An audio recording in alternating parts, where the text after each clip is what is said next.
বিসমিল্লাহির রহমানির রহিম। পরম করুণাময় ও অসীম দয়ালু আল্লাহর নামে শুরু।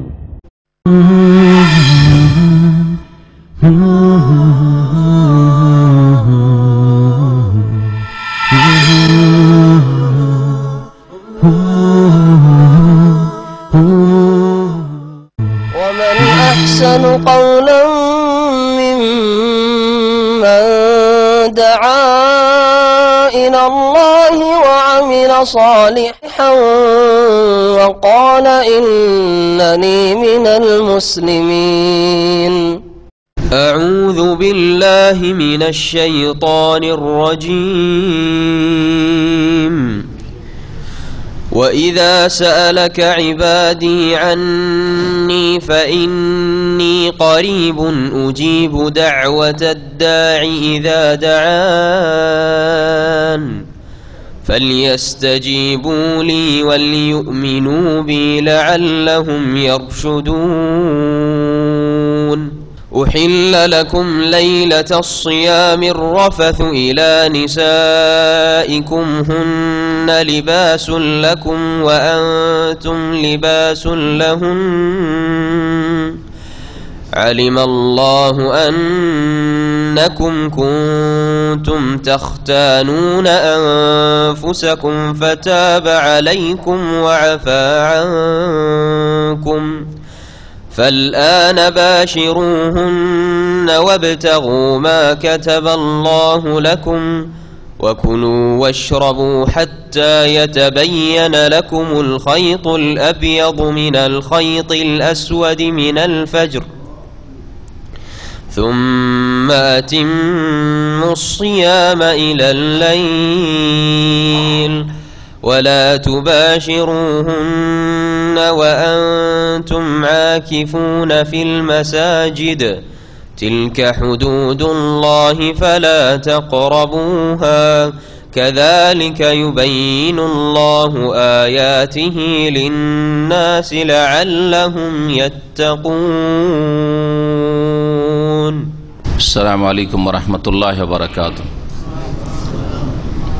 بسم الله الرحمن الرحيم. الحمد لله رب العالمين والصلاة والسلام على سيد المرسلين نبينا محمد وعلى آله وصحبه أجمعين. أما بعد فأعوذ بالله من الشيطان الرجيم. وإذا سألك عبادي عني فإني قريب أجيب دعوة الداع إذا دعان فليستجيبوا لي وليؤمنوا بي لعلهم يرشدون. মহান আল্লাহর সমস্ত প্রশংসা যে আল্লাহ পাক রব্বুল আলামিন বান্দার ডাকে সাড়া দেন। সে আল্লাহ পাকের যাবতীয় প্রশংসা যে আল্লাহ পাক রব্বুল আলমিনের কাছে মানুষ কোনো কিছু চাইলে নিরাশ হয় না। ওয়া আতাকুম মিন কুল্লি মা সাআলতুমুহ, আল্লাহ পাক সূরা ইব্রাহিম ইরশাদ করছেন যে তোমরা যা কিছু আল্লাহর কাছে চাও যাচ্ছা করো তা আল্লাহ পাক তোমাদেরকে প্রদান করেন। বরং অধিকাংশ মানুষ আল্লাহ পাক রব্বুল আলমীর কাছে বাস্তবে চাই না, তাদের প্রয়োজন চাই, তাদের যে চাহিদা রয়েছে শারীরিক মানসিক সৃষ্টিগত চাহিদা, সেই চাহিদা আছে তাদের মধ্যে, কিন্তু তারা চাই না। আসলে তাদের প্রয়োজন রয়েছে আল্লাহ রাব্বুল আলামিনের অনুগ্রহ ছাড়া তারা বাঁচতে পারে না, তাদের অস্তিত্ব থাকতে পারে না। আল্লাহ পাক রব্বুল বলেন তাও দেন, আল্লাহর কাছে যারা চাই মুমিন তাদেরকেও দেন। কাফের চাই না, তারপরেও তাদের প্রয়োজন আল্লাহ পাক মিটান। মুশরিক বহুত্ববাদী আল্লাহ ছাড়া অন্যের কাছে চাই, তারপর আল্লাহ পাক তাদের প্রয়োজন মিটান। এত আল্লাহ পাক রব্বুল আলামিন আরহামুর রাহিমিন। সালাত এবং সালাম নাজিল হোক নবী মুহাম্মদ রাসূলুল্লাহ সাল্লাল্লাহু আলাইহি সাল্লামের উপর, যিনি আল্লাহ রাব্বুল আলামিনের কাছে দোয়া করেছেন। আমাদের এই রমজানুল মুবারকে ধারাবাহিক তাফসীর চলছিল রমজান এবং সিয়াম সম্পর্কিত আয়াতগুলির, যে আয়াতগুলি সূরা বাকারা 183 থেকে শুরু করে 187 পর্যন্ত রয়েছে। গত সপ্তাহের আগের সপ্তাহে শুক্রবারে আমরা কয়েকটি আয়াতের তাফসীর করেছি। এখন বাকি রয়েছে দুটি আয়াত, 186 নম্বর আয়াত, 187 নম্বর আয়াত। আল্লাহ পাক রব্বুল আলামিন 186 নম্বর আয়াতে দোয়ার কথা উল্লেখ করেছেন। তার আগের আয়াতগুলিতে 83, 84, 85 এই তিনটি আয়াতে সিয়াম ও রমজানের কথা রয়েছে, রোজার কথা রয়েছে, রমজানের কথা রয়েছে।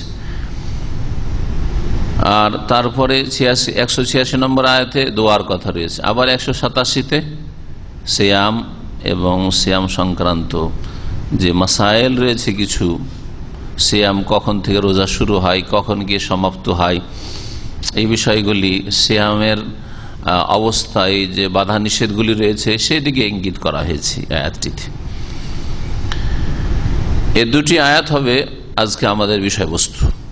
আল্লাহ পাক রব্বুল আলামিন ইরশাদ করছেন, প্রথম তরজমা সংক্ষিপ্ত দেখা যাক, তারপরে আল্লামা ইমাম ইবনে কাসির রহমতুল্লাহ আলাইহি প্রখ্যাত মুফাসসির কি বলেছেন তার তাফসীর থেকে কিছু হাদিস অথবা তার ব্যাখ্যাগুলি উল্লেখ করব। আল্লাহ পাক ইরশাদ করছেন, ওয়াইজা সাআলাকা ইবাদি আন্নী ফাইন্নী করিব, যখন তোমাকে জিজ্ঞেস করে, ওয়াইজা যখন, সাআলাকা তোমাকে জিজ্ঞেস করে, ইবাদি আমার বান্দারা, আন্নী আমার সম্পর্কে,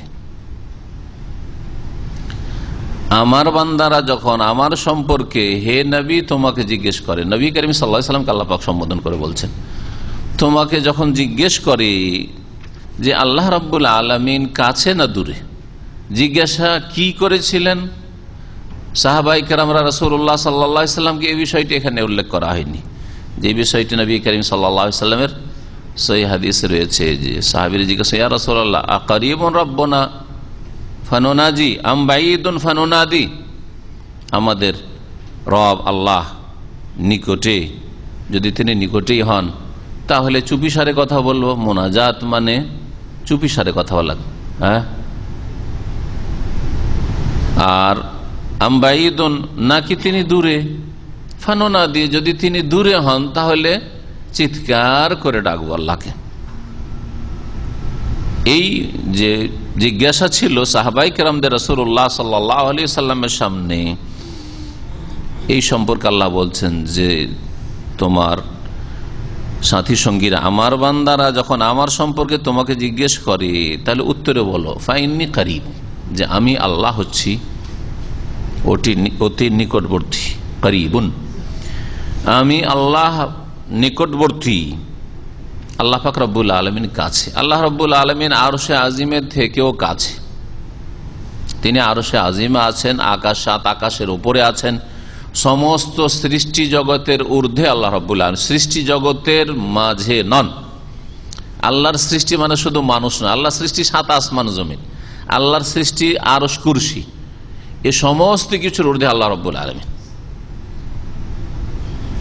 এই জন্যই তাকবীর হচ্ছে আল্লাহু আকবার, আল্লাহ সবচেয়ে বড়, আকবার মিন কুল্লি শাই, সব কিছুর চাইতে আল্লাহ রাব্বুল আলামিন বড়, জাতের দিক থেকে, সত্তার দিক থেকে, সিফাত গুণের দিক থেকে, কাজের দিক থেকে, ইবাদত বন্দেগীর দিক থেকে, সব দিক থেকে আল্লাহ সবচেয়ে বড়।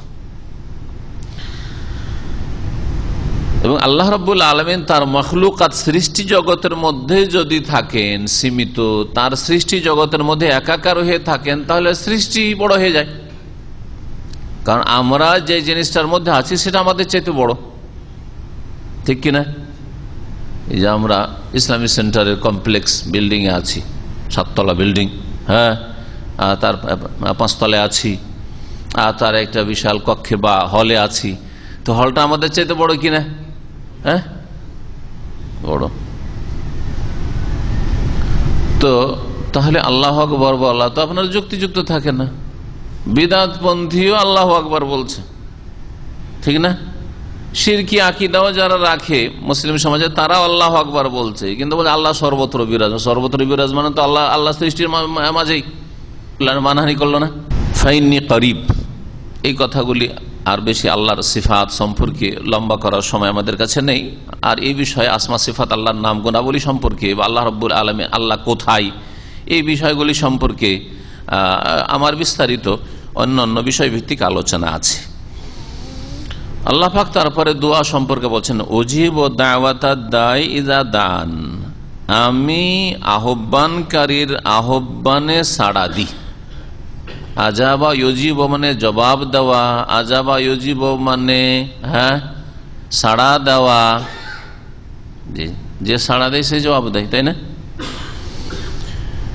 আজাবা ইউজিব মানে কবুল করা। এই জন্য নবী সাল্লাল্লাহু আলাইহি ওয়াসাল্লাম বলেছেন মুসলিমের উপর যে কয়েকটি হক রয়েছে, হাক্কুল মুসলিম আর মুসলিম খামসুন, কোন হাদিসে 5টি রয়েছে, কোন হাদিসে 6টি রয়েছে। তার মধ্যে একটি হচ্ছে ইজাবাতুদ দাঈ, দাওয়াত দানকারীর ডাকে সাড়া দেওয়া, দাওয়াত কবুল করা, জবাব দেওয়া যে হ্যাঁ ভাই আসবো, আপনার বাড়ি দাওয়াত নিলাম, আপনার নিমন্ত্রণ নিলাম। উজিব দাওয়া, দাওয়াতুন মানে দোয়া, এখানে ডাক, আহ্বান। আর দাঈ ইসিম ফাইলের সেগা, দাঈ ইউন ছিল, আর দাঈ ইউ হালকা করার জন্য, তাখফিফের জন্য ইয়া হযফ হয়ে গেছে। উজিব দাওয়াত দাঈ, এই জন্য যারা দাওয়াতের কাজ করে তাকে দাঈ বলে।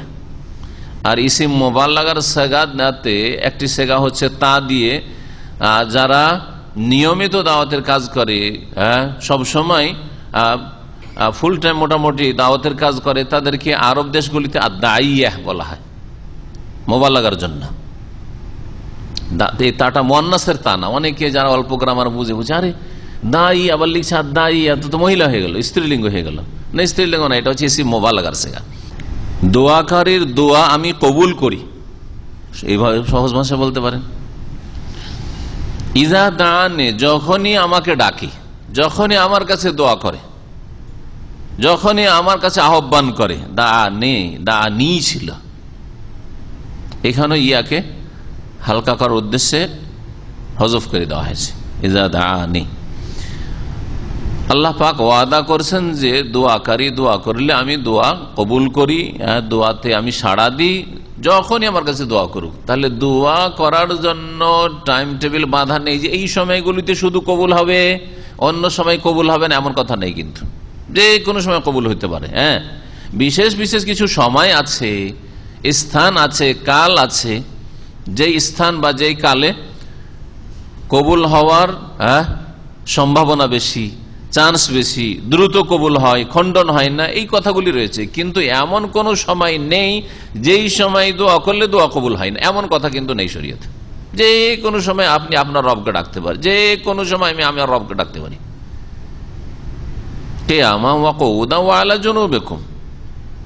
দাঁড়িয়ে করো, বসে করো, শুয়ে করো, যে কোনো অবস্থায় তুমি,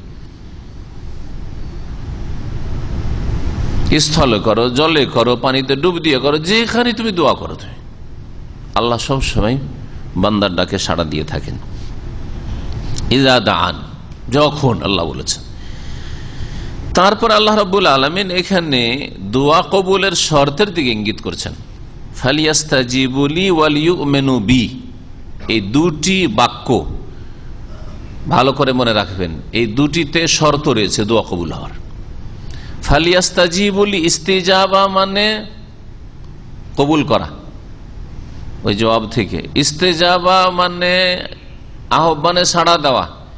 ইস্তেজাবা মানে মেনে চলা, মেনে চলা মানে আনুগত্য করা। একজন লোক আপনাকে ডাকলো আর আপনি ওর ডাকে সাড়া দিয়ে যেদিকে ডাকলো সেদিকে চললেন, তো এতে ওর ডাকে সাড়াও দিলেন, দিলেন না দিলেন না?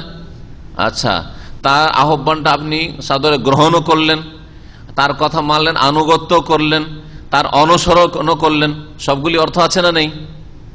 এটা হচ্ছে ইস্তিজাবা। ইয়া আইয়ুহাল্লাযীনা আমানু ইস্তাজিবু লিল্লাহি ওয়া লির-রাসূল, আল্লাহ না একটি আয়াতে ইরশাদ করছেন, হে মুমিন সকল তোমরা ইস্তাজিবু লিল্লাহ, আল্লাহর ডাকে সাড়া দাও আর রাসূলের ডাকে সাড়া দাও। ইজা দাআকুম, যখন আল্লাহ তোমাদেরকে ডাকবেন, ইয়া আইয়ুহাল্লাযীনা আমানু আকিমুস সালাহ, যে কোনো কিছু বলে আল্লাহ ডেকেছেন। কুতিবা আলাইকুমুস সিয়াম, আল্লাহর ডাকে সাড়া দাও। আর রাসূলের ডাকে সাড়া দাও, রাসূলুল্লাহ সাল্লাল্লাহু আলাইহি সাল্লাম জীবদ্দশায় হোক অথবা তার হাদিসে হোক কিছু বলেছেন, তার ডাকে সাড়া দাও, তার ডাকে সাড়া দাও। ইজা দাআকুম, যখন আল্লাহ তোমাদেরকে আহ্বান করবেন, আল্লাহ রাসূল আহ্বান করবেন, ডাকবেন, তখন সেই ডাকে কি করো? ইস্তাজিবু, ডাকে সাড়া দাও। সাড়া দাও মানে হ্যাঁ বলে থেকে যাবেন কি? এটা তো হয় না কোনোদিন। ছেলে যদি বাপকে বলে যে হ্যাঁ ডাকলো, বাপ ডাকলো, হ্যাঁ হ্যাঁ মানে আসবে, হ্যাঁ বললো, ডাকে সাড়া দিল, তারপরে আসবে, শুনবে কি বলছে, কোথায় যেতে বলছে না কি করতে বলছে শুনবে, এটা হচ্ছে ডাকে সাড়া দাও। লেমা ইউহয়িকুম ইস্তাজিবু লিল্লাহি ওয়া লির-রাসূল ইযা দাআকুম লিমা ইউহয়িকুম, কারণ আল্লাহ রাব্বুল আলামিন তোমাদেরকে প্রাণ দান করেন আর রাসূলুল্লাহ সাল্লাল্লাহু আলাইহি ওয়াসাল্লাম তোমাদেরকে ঈমানি প্রাণ দান করেন, জান দান করেন। তোমাদের ঈমানে যে জান আসে, প্রাণ আসে, ঈমানে যে সজীবতা আসে, ঈমানি হায়াত যে তোমাদের হাসিল হয়, এটা আল্লাহ রাব্বুল আলামিনের পরে রাসূলুল্লাহ সাল্লাল্লাহু আলাইহি ওয়াসাল্লামের দাওয়াতের রহমতে বরকতে হয়, তার কথার মাধ্যমে হয়।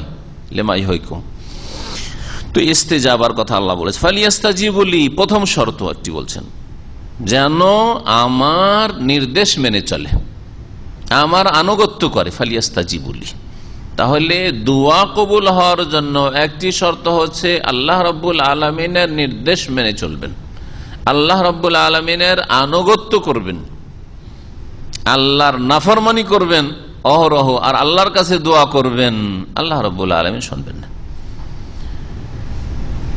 দ্বিতীয় শর্ত ওয়ালিউমিনু বি, আর আমার প্রতি যেন বিশ্বাস রাখে, আমার প্রতি যেন তারা ঈমান আনে। ঈমান যাকে ঈমান বলা হয়েছে, ঈমানের 6টি স্তম্ভ।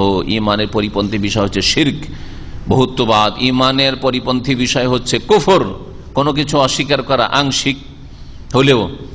ঈমানের পরিপন্থী বিষয় হচ্ছে নেফাক, কপটতা, আকীদার বিশেষ কপটতা, এগুলি হচ্ছে ঈমানের পরিপন্থী বিষয়।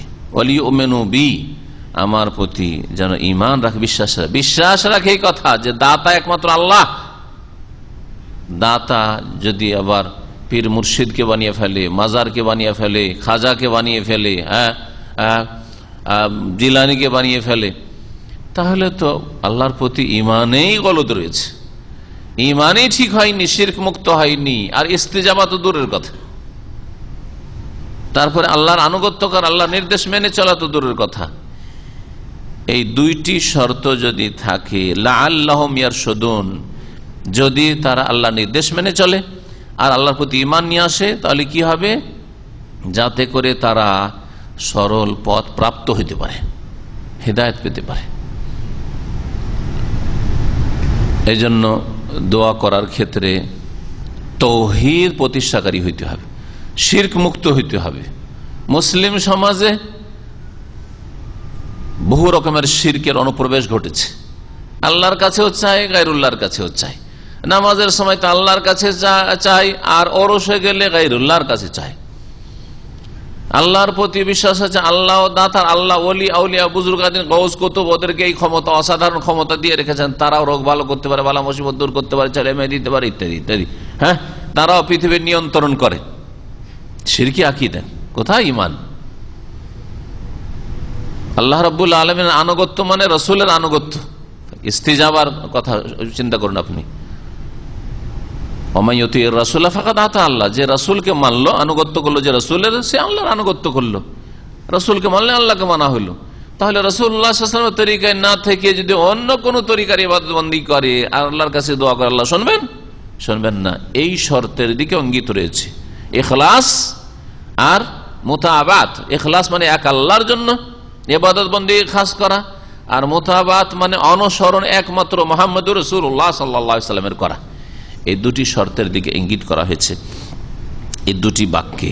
তাহলে সরল পথ প্রাপ্ত হবে, সরল পথ দুনিয়াতেও পাবে, যে দোয়া করছে দোয়ার ক্ষেত্রেও সরল পথ পাবে, মানে দোয়া কবুল হবে, আর দুনিয়া আখিরাতের কল্যাণের ক্ষেত্রে, জান্নাত পাওয়ার ক্ষেত্রেও সরল পথ, সিরাতে মুস্তাকিম পাবে। এছাড়া নবী করিম সাল্লাল্লাহু আলাইহি সাল্লামের হাদিসে একটি শর্তের কথা বলা হয়েছে, সহিহ মুসলিম হাদিস রয়েছে, যে হারাম পানাহার থেকে বাঁচতে হবে, হারাম রুজি রোজগার থেকে বাঁচতে হবে। হারাম টাকা পয়সা যদি শরীরে ঢুকে, হ্যাঁ, হারাম খাদ্য পানি যদি শরীরে ঢুকে, হারাম দিয়ে যদি লালিত পালিত হন, তাহলে দোয়া কবুল হবে না। ইয়া রাব্বি ইয়া রাব্বি বলে দোয়া করছে, ওয়া মাতআমুহু হারাম ওয়া মালবাসুহু হারাম ওয়া মাশরাবুহু হারাম ওয়া গুযযিয়া বিল হারাম ফাআন্না ইউস্তাজাবু লিযালিক। আল্লাহর কাছে দোয়া করছে, সফরে আর উস্কো খুস্কো অবস্থায়, ধুলো ধূসরিত, আর কত যে অসহায় অবস্থায় রয়েছে, এগুলি অবস্থা চাই যে তার দোয়া কবুল হোক। মানুষ এইরকম জীর্ণ শীর্ণ অবস্থায় যদি থাকে, তাহলে আল্লাহ রাব্বুল আলামিনের রহমতের আশাবাদী, কিন্তু ওর চাইতে বড় বাধা রয়েছে। তার অবস্থা চাইছে দোয়া কবুল হোক, কিন্তু তার চাইতে বড় বাধা তার মধ্যে রয়েছে কি? ওমাতামু হারাম, তার খাবার দাবার হারাম। ওমাশরাবু হারাম, তার পানীয় বস্তু হারাম। ওমালবাসু হারাম, তার লেবাস পোশাক হারাম। ওয়াগুযিয়া বিল হারাম, তার এক কথায় আহারই হচ্ছে হারাম। ফাআন্না ইউস্তাজাবু লিযালিক, তো এই অবস্থায় কি করে এই শ্রেণীর লোকের দোয়া কবুল হবে? নবী করিম সাল্লাল্লাহু আলাইহি ওয়াসাল্লাম বলেছেন। তারপরে দুটি আয়াত পেশ করে নবী সাল্লাল্লাহু আলাইহি ওয়াসাল্লাম একটি রাসূলগণকে সম্বোধন করি, আইয়ুহার রাসূল কুলু মিনাত তাইয়্যিবাত ওয়া আমালু সালিহা। রাসূলদেরকে আল্লাহ পাক বলছেন, হে রাসূলগণ, তোমরা পাক পবিত্র খাও এবং নেক আমল করো। আর একটি আয়াত, ইয়া আইয়ুহাল্লাযীনা আমানু কুলু মিন তাইয়্যিবাতি মা রাযাকনাকুম, মুমিনদেরকে সম্বোধন করে যে তোমরা পবিত্র বস্তু যা তোমাদেরকে আমি রিজিক দিয়েছি তা থেকে ভক্ষণ করো। এই আয়াত সম্পর্কে দু একটি হাদিস শোনাই। আবু হুরায়রা রাদিয়াল্লাহু তাআলা আনহু থেকে বর্ণিত, ইমাম মালিক রাহমাতুল্লাহ আলাইহি বর্ণনা করেন, ইউস্তাজাবু লি আহাদিকুম মা লাম ইয়াজাল, তোমাদের যে কোনো ব্যক্তির দোয়া কবুল হয় যতক্ষণ তাড়াহুড়া না করে। ইয়াকুলু দাউতু ফালাম ইউস্তাজাব লি, আমি দোয়া তো করলাম কিন্তু আমার দোয়া কবুল হয় না কেন? দোয়া তো কবুল হয় না আমার। এইরকম মনোভাব যারা রাখে, মুখে ফুটে বলুক অথবা ভিতরে বলুক, এদের দোয়া কবুল হয় না। হাদিস সহিহ বুখারী মুসলিমও রয়েছে। সহিহ মুসলিম আরেকটি হাদিস রয়েছে, লা ইয়াজালু ইউস্তাজাবু লিল আবদি মা লাম ইয়াদু বিইসমিন আও কাতিয়াতি রাহিমিন মা লাম ইস্তাজিল, বান্দার দোয়া কবুল হয় যতক্ষণ পর্যন্ত কোনো গুনহার জন্য দোয়া না করে, গুনহার কামনা বাসনা নেই, আওকাতীয়তা রাহিম অথবা আত্মীয়তা সম্পর্ক ছিন্ন করার জন্য দোয়া না করে। কারণ আল্লাহ আমাকে একটু ভালো ব্যবস্থা দাও, আল্লাহ একটা ভালো একটা অবস্থান দাও, আল্লাহ তুমি আমার রুজিতে বরকত, আল্লাহ আমার একটা চাকরি লাগিয়ে দাও, এত আত্মীয় স্বজন জুলুম অত্যাচার করছে, আল্লাহ চাকরি হয়ে গেলে এগুলোকে দেখাই করবো না এদের সাথে। একটা উদাহরণ দিলাম যে মানুষ দোয়া করে আত্মীয়তার সম্পর্ক ছিন্ন করার জন্য, কেমন করে, এরকম বিভিন্ন ভাবে হইতে পারে। অথবা গুনাহের জন্য দোয়া করেছে, আল্লাহ আমার রিজিকে বরকত দাও, আল্লাহ রিজিকে বরকত দাও, কিন্তু ঈমান এত দুর্বল যে টাকা পয়সা হইলেই এ পাপ শুরু করবে। যতদিন টাকা পয়সার জন্য ভালো ছিল, না বাড়িতে ডিশ ছিল, না ফিল্ম ছিল বাড়িতে, আর না বাড়িতে ওইসব খেলতামাশা ছিল, না বিদেশে কোনোদিন থাইল্যান্ডে গিয়েছে, আর না কোনোদিন ফিলিপাইনে গেছে, আর না কোনোদিন কাফের দেশে গেছে, আর না 5 স্টার হোটেলে গেছে হারাম করার জন্য। কিন্তু যেদিন পয়সা হয়েছে সব শুরু করেছে। অনেকের জন্য পয়সা পাপের কারণ। তো সুতরাং যদি আল্লাহর কাছে ধন দৌলতের রিজিক চায়, আল্লাহ জানছেন যে একে পয়সা দিলে গোমরা হয়ে যাবে, না একে পয়সা দেওয়া যাবে না, একটু অভাবে থাকলে সোজা থাকবে। আল্লাহ ভালো জানছেন হিকমত।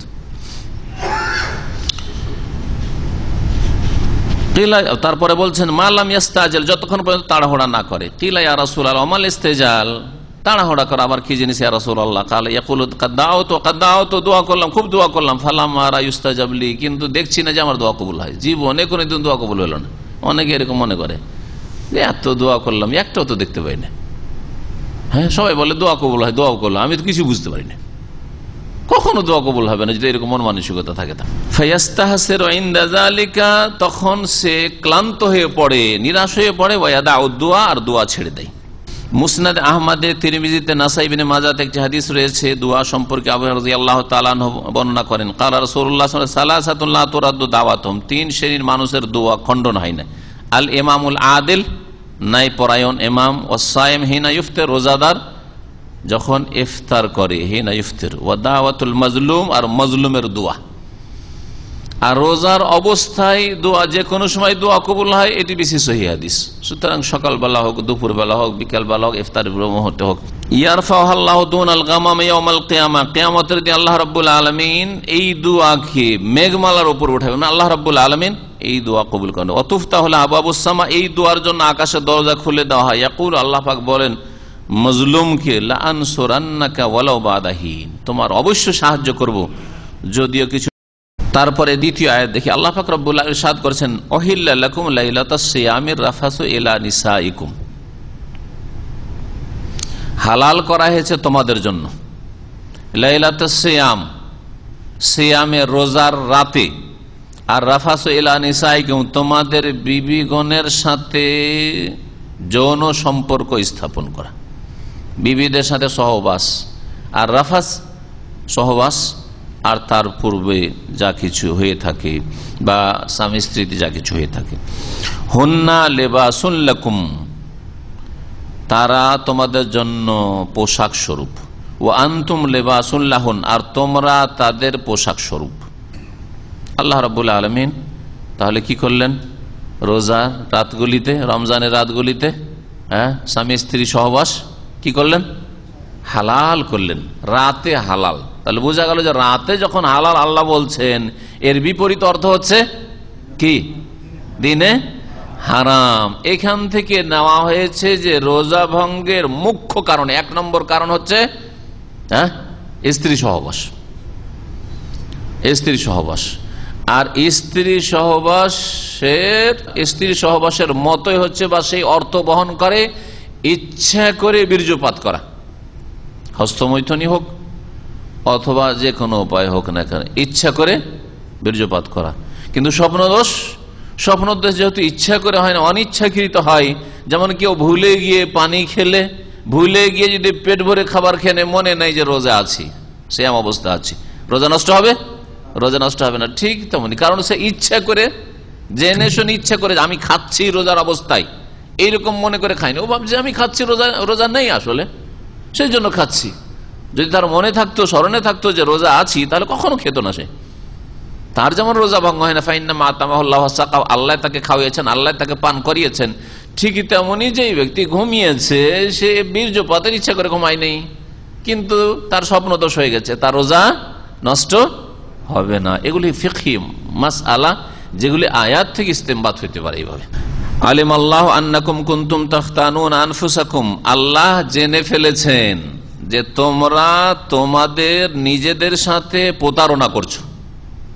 তাখতানুন খেয়ানত থেকে, তোমরা খেয়ানত করছো নিজেদের সাথে। ফাতাবা আলাইকুম, সুতরাং আল্লাহ তোমাদের তওবা কবুল করছেন। ওয়াফা আনকুম, আর তোমাদেরকে আল্লাহ পাক মার্জনা করছেন, ক্ষমা করে দিচ্ছেন, অব্যাহতি দান করছেন। এই কথাটি আল্লাহ কেন বললেন আবার? আবার কি ব্যাপার স্যাপার আছে? আল্লাহ বলছেন যে আল্লাহ জেনে ফেলেছেন যে তোমরা ভিতর প্রতারণা করছো কিন্তু নিজেদের সাথে।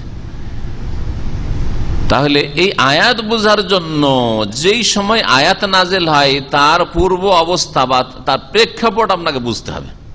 ঠিক আছে না? জি। যখন প্রথম ইসলামে সিয়ামের বিধান আসলো, রমজান মাসে সিয়াম রোজার বিধান আসলো, দ্বিতীয় হিজরিতে ফরজ হইল, তখন আগের উম্মতে যেমন রোজা সিয়াম ছিল, ওই রকম নীতিতেই সিয়াম শুরু হলো, রোজা শুরু হলো। সেটা হচ্ছে যে আগের যুগের রোজা বা সিয়ামের তরিকা কি ছিল? সূর্য ডুবার পরে যতক্ষণ পর্যন্ত এশার নামাজ হয়নি, ততক্ষণ পর্যন্ত পানাহার করতে পারে, আর তারপরে আর নয়। সূর্য ডুবা এশার পরে আর পারে না, ঠিক আছে? এশার পরে আর পারবে না। বা যদি এশা পড়েনি, কারো ঘুম চেপে গেছে, মাগরিব পড়ে অনেকে একটু লম্বা হন, এশাও পড়া হয়নি, সূর্য ডুবেছে আর চোখটা বন্ধ হয়ে ঘুম চলে এসছে, ঘুম আসলেই সারা রাতের জন্য পানাহার হারাম। স্ত্রী তো রোজার রাতে হালালি না, রোজার দিনেও যা হারাম ছিল, স্ত্রী রোজার রাতে হারাম, কিন্তু পানাহারও হারাম। এখন এই রকম পরিস্থিতিতে কারো এরকম হয়তো হঠাৎ করে চোখ বন্ধ হয়েছে, ঘুম চলে এসছে, ঘুম থেকে আরে কিছুই খাইনি, এখন শুধু পানি খেয়ে, একটা খেজুর খেয়ে, অনেকে খেজুর হয়তো পানি খেয়ে রোজা ইফতার করেছি, তো কিছু খেতে হবে, আবার তারপরের দিন একটা রোজা রাখতে হবে, কাজকর্ম করতে হবে, কি করে চলবে? একটু খেয়ে, বেশি না, একটু খেয়ে নি। অথবা স্ত্রী যে আল্লাহ পাক রব্বুল আলামিন হারাম করেছেন রোজার রাতে, থামতে পারে নাই, কিছু একটু করে ফেলেছে, যেরকমই হোক, সহবাসী হোক অথবা তার প্রাথমিক অবস্থা হোক। আল্লাহ এই দিকে ইঙ্গিত করছেন যে এই যে কঠোরতা ছিল, যেটা মানুষের জন্য বড় কষ্টকর ছিল পালন করা, যে গোটা রমজান মাস দিনে তো বিবির কাছে যেতে পারবে না, রাতেও যেতে পারবে না, আর যদি এশার নামাজ পড়া হয়ে যায় তারপর কিছু খেতেও পাবে না, এশার আগেই যদি ঘুম চলে আসে তো আর কিছু খেতেও পাবে না, পরের দিন রোজা রাখা হইবে, সাহারিরও কোনো বৈধতা নেই। এগুলো বড় কঠিন ছিল মাসাইল। আল্লাহ ওইদিকে ইঙ্গিত করছেন যে ভিতর ভিতর কিছু লোক এই ক্ষেত্রে দুর্বলতা দেখিয়েছে, মানে তাদের ভুল এইরকম হয়ে গেছে। আল্লাহ বলছেন আল্লাহ জেনে নিয়েছেন যে তোমরা এরকম কিছু করেছো, তোমরা লুকালে কি হবে? আল্লাহ জানেন যে এরকম হয়ে গেছে তোমার দ্বারা। আল্লাহ তোমাদের শোনাও তওবাও কবুল করছেন, কারণ তোমাদের জন্য এই বিষয় খুব কঠিন ছিল। আর আল্লাহ মাফও করে দিচ্ছেন, আল্লাহ মাফের ঘোষণা করে দিয়েছেন। ফালআনা বাশিরুহুন্না, এখন তোমরা তাদের সাথে মানে বিবিদের সাথে, স্ত্রীদের সাথে কি করো? সহবাস করো, মিলিত হও, অসুবিধা নেই, রাত্রে সহবাস করো। ওয়াবতাগু মা কাতাবাল্লাহু লাকুম, আর তলাশ করো যা আল্লাহ তোমাদের জন্য লিখে রেখেছেন। আল্লাহ তোমাদের জন্য কি লিখে রেখেছেন? আল্লাহ পাক রব্বুল ভাগ্যে যে স্বামী স্ত্রী মিলনের মাধ্যমে ছেলে মেয়ে লিখে রেখেছেন, এইটা তলাশ করো। ঠিক আছে, মানে রমজানের রাতেও এই আশা নিয়ে যে আল্লাহ পাক আমাকে নেক সন্তান দিক, স্বামী স্ত্রী মিলিত হইতে পারো। ওয়াবতাগু মা কাতাবাল্লাহু লাকুম, তাহলে এখানে বিবাহের বা স্বামী স্ত্রী মিলনের একটি মুখ্য লক্ষ্য উদ্দেশ্য উল্লেখ করা হয়েছে, সেটা হচ্ছে জি বংশ বৃদ্ধি করা, আল্লাহর বান্দা বৃদ্ধি করা। শুধু কাফের জন্মানো নয়, কি কাফের আর নাস্তিক জন্মে তো লাভ নেই, আর মুশরিক বহুত্ববাদী জন্মে তো লাভ নেই, বেদিন বিধর্মী জন্মে তো লাভ নেই। আল্লাহর বান্দা জন্মাইতে হবে, নবীর উম্মত বাড়াইতে হবে। নবী মুহাম্মদ রাসূলুল্লাহ বলেছেন তাজাওয়াজুল ওয়াদুদ আল ওয়ালুদ, যেসব মেয়েরা প্রেম দিতে পারে, ভালোবাসা দিতে পারে, ওয়াদুদ আল ওয়ালুদ, আর বেশি বেশি সন্তান দিতে পারে, ওই রকম মেয়েদের ওই রকম বংশ দেখে বিয়ে করো। ফাইনি মুকাসিরুন বিকুমুল উমাম ইয়াউমাল কিয়ামা, সমস্ত উম্মতের মধ্যে আমি নিজের উম্মতের সংখ্যাধিক্য নিয়ে গৌরব করতে পারবো। তাহলে উম্মতে মুসলিমা বাড়ানো, আর উম্মতে মুসলিমা তখনই যখন শিরক মুক্ত হবে, বড় শিরক মুক্ত হবে। উম্মতে মুসলিমা তখনই যখন নামাজি মুসলিম হবে। আর যদি মুশরিক হয়, বেনামাজি হয়, তাহলে এইরকম প্রজন্ম বাড়িয়ে তো লাভ নেই, আল্লাহ শত্রু বাড়িয়ে লাভ নেই। তো আল্লাহ রাব্বুল আলামিন যা তোমাদের ভাগ্যে লিখেছেন তা তলাশ করো, এটা একটি তাফসীর। জি হ্যাঁ, বিবাহের লক্ষ্য উদ্দেশ্য আরো বলেনি, তারপরে বলবো, মনে করিয়ে দিবেন যদি ছেড়ে দিত যে মা কাতাবাল্লাহু লাকুমের আরেকটা দিক রয়েছে। বিবাহের লক্ষ্য উদ্দেশ্য এফাফুন নাফস, নিজেকে গুনাহ থেকে বাঁচানো, আর স্ত্রীকেও গুনাহ থেকে বাঁচানো। দুইজনেরই উদ্দেশ্য হচ্ছে গুনাহ থেকে বাঁচা, এই উদ্দেশ্যে বিবাহ শাদী। এই জন্য যুবকদেরকে উৎসাহিত করেছেন রাসূলুল্লাহ সাল্লাল্লাহু আলাইহি ওয়াসাল্লাম বিবাহের জন্য। ওয়াবতাগু মা কাতাবাল্লাহু লাকুম, আল্লাহ তোমাদের জন্য যা লিখে রেখেছেন তা তলাশ করো। আল্লাহ রাব্বুল আলামিন যা লিখে রেখেছেন তার একটা জিনিস হচ্ছে রমজান মাসের শেষ 10টি রাতে, আর বিশেষ করে শেষ 10টি রাতের বেজোড় রাতগুলির কোন একটি রাত হচ্ছে লাইলাতুল কদর। এই কথা আল্লাহ পাকের লওহে মাহফুজে লেখা আছে। সুতরাং তোমরা আল্লাহ যে লাইলাতুল কদর লিখে রেখেছেন শেষ 10টি রাতে, তা কি করো? ওয়াবতাগু, তলাশ করো, লাইলাতুল কদর তলাশ করো।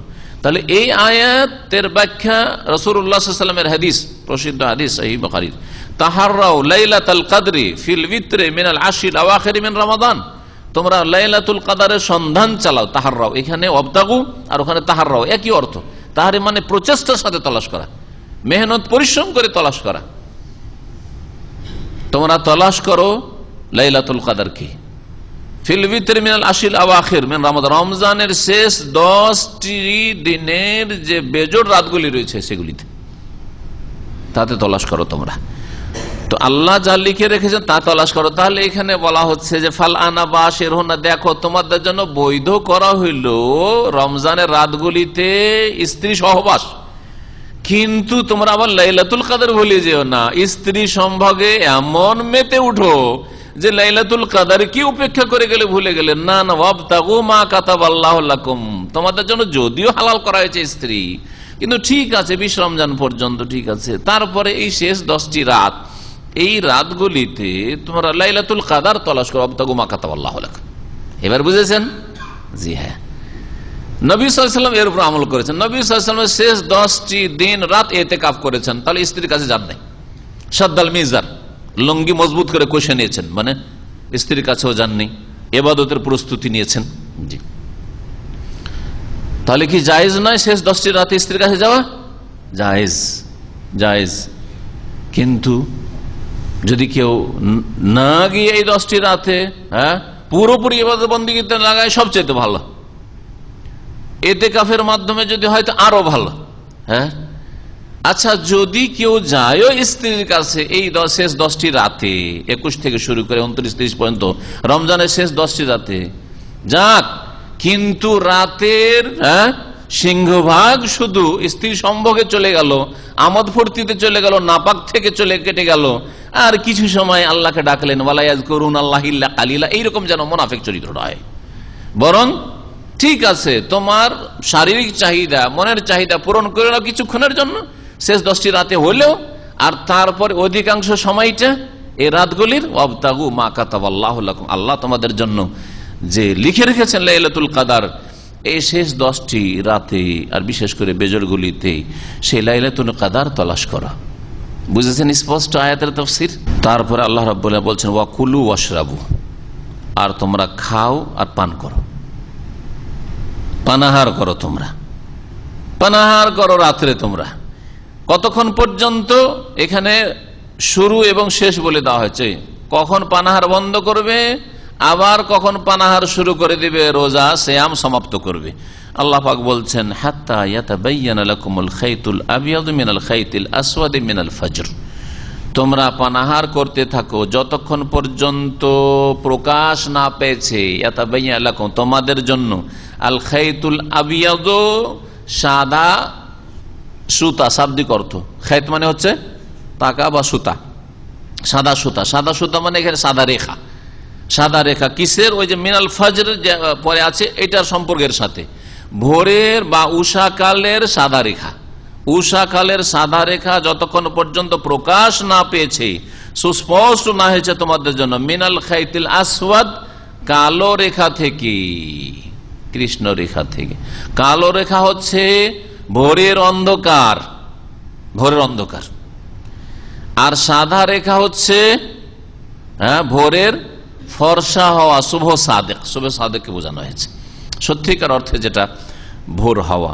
যতক্ষণ পর্যন্ত তোমাদের সামনে স্পষ্ট না হয়েছে, দেখে স্পষ্ট হোক, এটা সব কালের জন্য, যে কোনো কালের জন্য, যে কোনো স্থানের জন্য। গড়ি নেই, কিছুই নেই, আপনার জন্য ফর্সা হয়ে যাচ্ছে, বুঝতে পারছে পূর্ব আকাশ ফর্সা হয়ে যাচ্ছে। শিক্ষিত অশিক্ষিত সমস্ত স্তরের লোকের জন্য, সমস্ত জায়গার জন্য, সমস্ত সময়কালের জন্য এটি। 1400 বছর আগে না ঘড়ি ছিল, না যান্ত্রিক সভ্যতায় ছিল, কিছু ছিল না, তখনকার জন্য এই বিধান প্রযোজ্য। আর এখন স্পষ্ট হওয়ার ক্ষেত্রে আমাদের কাছে ঘড়ি আছে, আর চার্ট শুভ সাদে কখন হয় টাইম টেবিল আছে, যথেষ্ট। জরুরি নয় যে আপনাকে মাঠে গিয়ে বা বাড়ির বাইরে গিয়ে দেখতে হবে ফর্সা হওয়া, অথবা ঘরের মধ্যে ঘর ফর্সা হবে তারপরে খাওয়া দাওয়া বন্ধ করুন, তাও চলবে না। এদিকে ঘড়ি বলছে যে তোর ফজর হয়ে অনেক টাইম হয়ে গেল, এদিকে বলছে না ঘর তো এখন অন্ধকার হয়ে আছে, ঘরের বাইরেও যদি লাইট নিয়ে দিচ্ছে অন্ধকার হয়ে আছে, চলবে না? চলবে না এখন, কারণ আপনার কাছে উন্নত ব্যবস্থা হয়ে গেছে।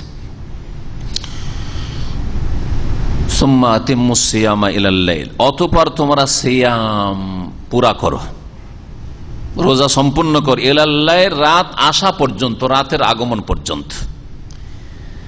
দেখেন, পানাহার করো কতক্ষণ পর্যন্ত? যতক্ষণ সাদা রেখা উষাকালের প্রকাশ না পেয়েছে, তাহলে খাওয়া দাওয়া এখানে বন্ধ। শুভ সাদেক হইলে খাওয়া দাওয়া বন্ধ। কতক্ষণ পর্যন্ত বন্ধ রাখবে? আল্লাহ আবার রাত আসা পর্যন্ত সিয়াম কন্টিনিউ করো, পুরা করো।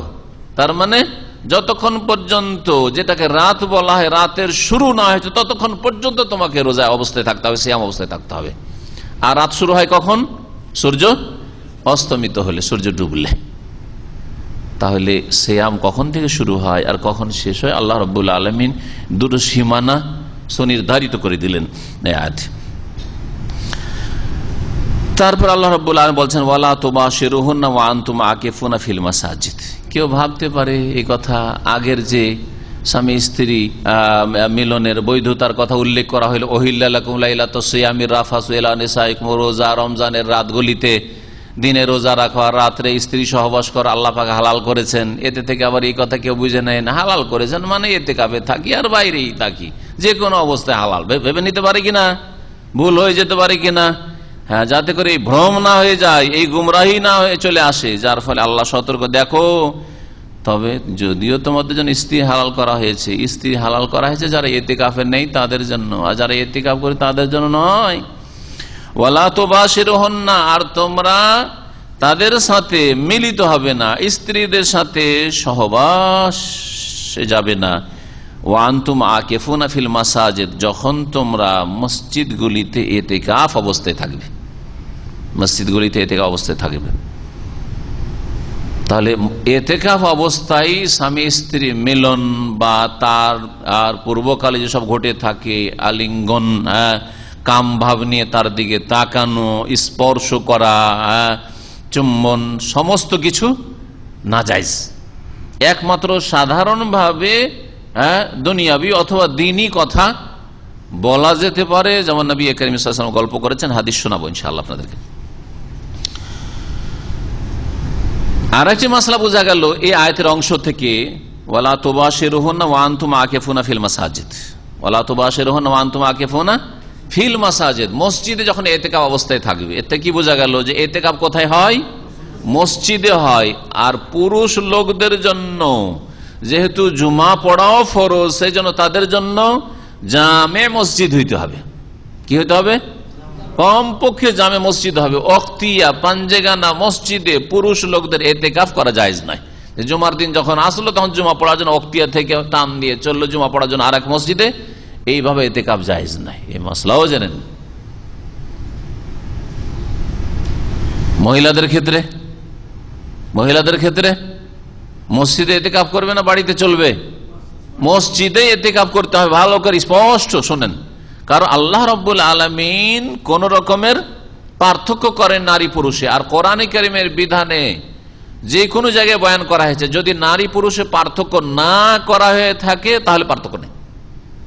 যেখানে পার্থক্য আছে আল্লাহ পার্থক্য করে দিয়েছেন, যেখানে পার্থক্য আছে সেখানে আল্লাহ পার্থক্য করে দিয়েছেন, বর্ণনা করে দিয়েছেন, বা তার রাসূল সাল্লাল্লাহু আলাইহি ওয়াসাল্লাম বর্ণনা করে দিয়েছেন। মসজিদে পুরুষরাও ইতিকাফ করে, মসজিদে মহিলারাও ইতিকাফ করবে, কিন্তু মহিলাদের জন্য সুরক্ষার ব্যবস্থা থাকতে হবে, পর্দার ব্যবস্থা থাকতে হবে, তাদের হেফাজতের ব্যবস্থা থাকতে হবে, নিরাপত্তার ব্যবস্থা থাকতে হবে। জি। আর নবী করিম সাল্লাল্লাহু আলাইহি ওয়াসাল্লামের বিবিগণ ইতিকাফ করেছেন। হ্যাঁ, নবী সাল্লাল্লাহু জীবদ্দশায়ও তারা ইতিকাফের প্রস্তুতি নিয়েছেন। নবী সাল্লাল্লাহু আলাইহি ওয়াসাল্লামের ইন্তেকালের পরে তারা ইতিকাফ করেছেন। সহিহ বুখারীতে হাদিস হয়েছে, ইতিকাফা নবী সাল্লাল্লাহু আলাইহি ওয়াসাল্লাম ওয়া তাকাফাত আজওয়াজুহু মিন বাদিহি। নবী করিম সাল্লাল্লাহু আলাইহি ওয়াসাল্লাম তার জীবদ্দশায় ইতিকাফ করেছেন। ওয়া তাকাফাত আজওয়াজুহু, আর তার বিবিগণ উম্মাহাতুল মুমিনিনরা ইতিকাফ করেছেন মিন বাদিহি, নবী সাল্লাল্লাহু আলাইহি ওয়াসাল্লামের তিরোধানের পরে, ইন্তেকালের পরে তারা ইতিকাফ করেছেন। কোথায় ইতিকাফ করেছেন? সবাই মসজিদে করেছেন। কেউ মুসাল্লায়, বাড়িতে যেখানে নামাজ পড়ার জায়গা বা ঘরের একটা কোনায় খাস জায়গায় ইতিকাফ কেউ করেন নাই। এরপরও কি আর অস্পষ্টতা থাকে? যদি এর বৈধতা থাকতো তো সাহাবায়ে কেরামদের মধ্যে কারো বিবি তো এরকম কাজটা করতেন, স্বীকৃতি পেয়ে নবী সাল্লাল্লাহু আলাইহি ওয়াসাল্লাম থেকে কোনো নজির নেই। সুতরাং এই ক্ষেত্রে যেন কারো সামান্য সন্দেহ না থাকে। রোজার মাসাইল বলে একটি বই উর্দুতে ইকবাল গিলানি সাহেব লিখে। ইকবাল গিলানি রিয়াজে থাকেন, একজন ইঞ্জিনিয়ার মানুষ, ইসলামিক স্টাডিজের পড়াশোনা, না মাদ্রাসা পড়ালোক আর না কলেজ ইউনিভার্সিটির কোনো ইসলামিক স্টাডিজের পড়ালোক, কোনো ইসলামিক শিক্ষা নেই। তবে কিছু লোকের লিখার আগ্রহ থাকে আর কলমে শক্তিও থাকে। ও যদি সরাসরি আরবি নাও বুঝতে পারে, মেলা আজকালকার স্কলার লেখকরা আছে আরবি কি না বুঝে না, ইংলিশ থেকে নিয়ে, উর্দু থেকে নিয়ে নিজে বড় লেখক হয়ে বসে আছে অথবা বড় বক্তা হয়ে বসে আছে। এইরকম আছে, অনেক বক্তা আছে যারা দেখা যাচ্ছে সরাসরি আরবি বুঝে না কিন্তু বড় বক্তা হয়ে বসে আছে। হ্যাঁ, অনেক লেখক আছে, রাইটার আছে যে সরাসরি আরবি মোটেই বুঝে না, কোরআন হাদিস সরাসরি সামনে পেশ করে দেওয়া হয় বুঝে না, না গ্রামার বুঝে না, তর্জমা করতে পারবে ক্লিয়ার, কিন্তু ইংরেজির মাধ্যমে অথবা উর্দুর মাধ্যমে, বিশেষ করে ভারত, বাংলাদেশ, পাকিস্তানের যারা এইসব লেখক অধিকাংশ উর্দু মিডিয়াম লেখাপড়া করে মাদ্রাসাগুলিতে, আর ওই উর্দুতে ইসলামিক ম্যাটেরিয়াল খুব বেশি, ইসলামিক বই পুঁথিও খুব বেশি আছে, যার ফলে এরা উর্দু দিয়ে ইসলাম শিখেছে আর বড় লেখক হয়ে বসে আছে। তো এইরকম কিছুটা ব্যাপার অনেকের আছে। সুতরাং তারা আমাদের কাছে দলিল নাই, তাদের লিখনই আমাদের জন্য দলিল নয়। আর সে মজার কথা, দলিলে কি পেশ করছে এটা এখানে বলে দেওয়া ভালো হবে, যাতে করে এই সংশয় দূর হয়ে যায় কারো ওই বই পড়ে। আবার আর কারো বইয়ে যদি 100-তে 90% ভালো থাকে তো 90% নিতে হবে, 10% বলতে 10% ছেড়ে দেওয়া ফরজ। এমনটা চলবে না যে এর 90টাই কথাই যখন ঠিক তো সবটাই নেব, এটাও জায়েজ নয়। অনেকে মনে করে যে এই লোক তো তেমন ভুল করে না, এই লোক তো তেমন ভুল করে না, আর একটা তো ভুল করেছে 100টাতে, একটা ভুল করে ওইটাই ছাড়তে হবে। যেটা আপনার জন্য স্পষ্ট হয়ে গেছে ভুল করেছে সেটা ছেড়ে দেওয়া ফরজ। একমাত্র রাসূলুল্লাহ সাল্লাল্লাহু আলাইহি ওয়াসাল্লাম ছাড়া যে কোনো মানুষের কথা যখন স্পষ্ট হয়ে যাবে যে এটা ভুল করেছে, ছেড়ে দেওয়া ফরজ, না হলে আপনি গুমরাহিতে যাবেন। তো মজার কথা, হাদিস হচ্ছে নামাজ প্রসঙ্গে। নবী সাল্লাল্লাহু আলাইহি ওয়াসাল্লাম মহিলাদেরকে, মহিলারা যদি নামাজ পড়তে যেতে চায় তো মহিলাদের বাবাদের অথবা স্বামীদের, বিবাহিতাদের স্বামীদের বলছেন যে তোমরা বাধা দিও না যেতে। মেয়ে যেতে চায় যে মসজিদে নামাজ পড়তে যেতে দাও, রমজান হোক বা অন্য সময় হোক, বিশেষ করে রাতের নামাজ পর্দার সাথে যদি যায় আর ফিতনার আশঙ্কা না থাকে তো আল্লাহর বান্দীদেরকে আল্লাহর মসজিদে যেতে বাধা দিও না। মসজিদে যেতে বাধা দিও না নামাজের ব্যাপারে বলা হয়েছে। এটা ইতিকাফের এখানে নবী সাল্লাল্লাহু আলাইহি ওয়াসাল্লাম হয়তো খেয়াল করেননি যে কেউ এখানে ইতিকাফের দলিল নিয়ে যাবে কোথায় টেনে টুনে। নবী সাল্লাল্লাহু আলাইহি ওয়াসাল্লামের কথা প্রসঙ্গ ছিল নামাজের, হ্যাঁ, কারণ এই মর্মে বেশ কিছু নামাজের হাদিস রয়েছে। ইজা ইস্তাযানাত নিসাউকুম বিল-লাইল ফাযানু লাহুন্না, হ্যাঁ, ইজা ইস্তাযানাত নিসাউকুম বিল-লাইল ইলাল মাসাজিদ ফাযানু লাহুন্না, তোমাদের বিবিরা যদি রাতে মসজিদে যাওয়ার জন্য অনুমতি চায়, ফাযানু লাহুন্না, তাহলে তাদেরকে অনুমতি দাও, ইজেন দাও, তাদেরকে যেতে দাও তাদেরকে। নবী সাল্লাল্লাহু আলাইহি ওয়াসাল্লাম কি বলছেন ওই হাদিসটাতে শুনেন, লা তামনা ইমা আল্লাহ মাসাজিদ আল্লাহ, আল্লাহর বান্দীদেরকে আল্লাহর মসজিদে যেতে বাধা দিও না। অবয়ুতহুন্না খায়রুল্লাহুন্না, তবে তাদের বাড়িগুলি এর জন্য বেশি উত্তম। তাদের বাড়ি বেশি উত্তম কিসের ক্ষেত্রে? নামাজের ক্ষেত্রে। এখন ইকবাল গিলানি লাগিয়ে দিয়েছে যে এতেকাফের ক্ষেত্রেও তাহলে কেউ যদি মসজিদে কোনো মহিলা এতেকাফ করে ওর চাইতে ভালো বাড়িতে যদি এতেকাফ করে বেশি উত্তম। আরে কোথা থেকে এই স্বপ্ন দেখে নিলে তুমি ব্যাখ্যায়?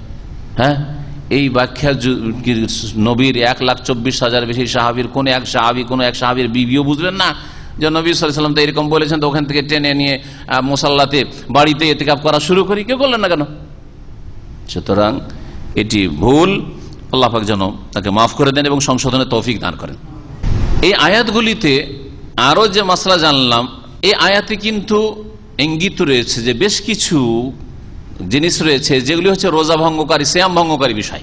তার একটি শুধু বলি, সেটা হচ্ছে স্ত্রী সহবাস, তাই না? ওহিল্লা লাকুম লাইলাতাস সিয়াম, রাত্রে যখন হালাল তাহলে দিনে হারাম না। দিনে যদি কেউ স্ত্রী সহবাস করে রোজার অবস্থায় রোজা ভঙ্গ হয়ে যাবে, এটা বলেছি, ঠিক না?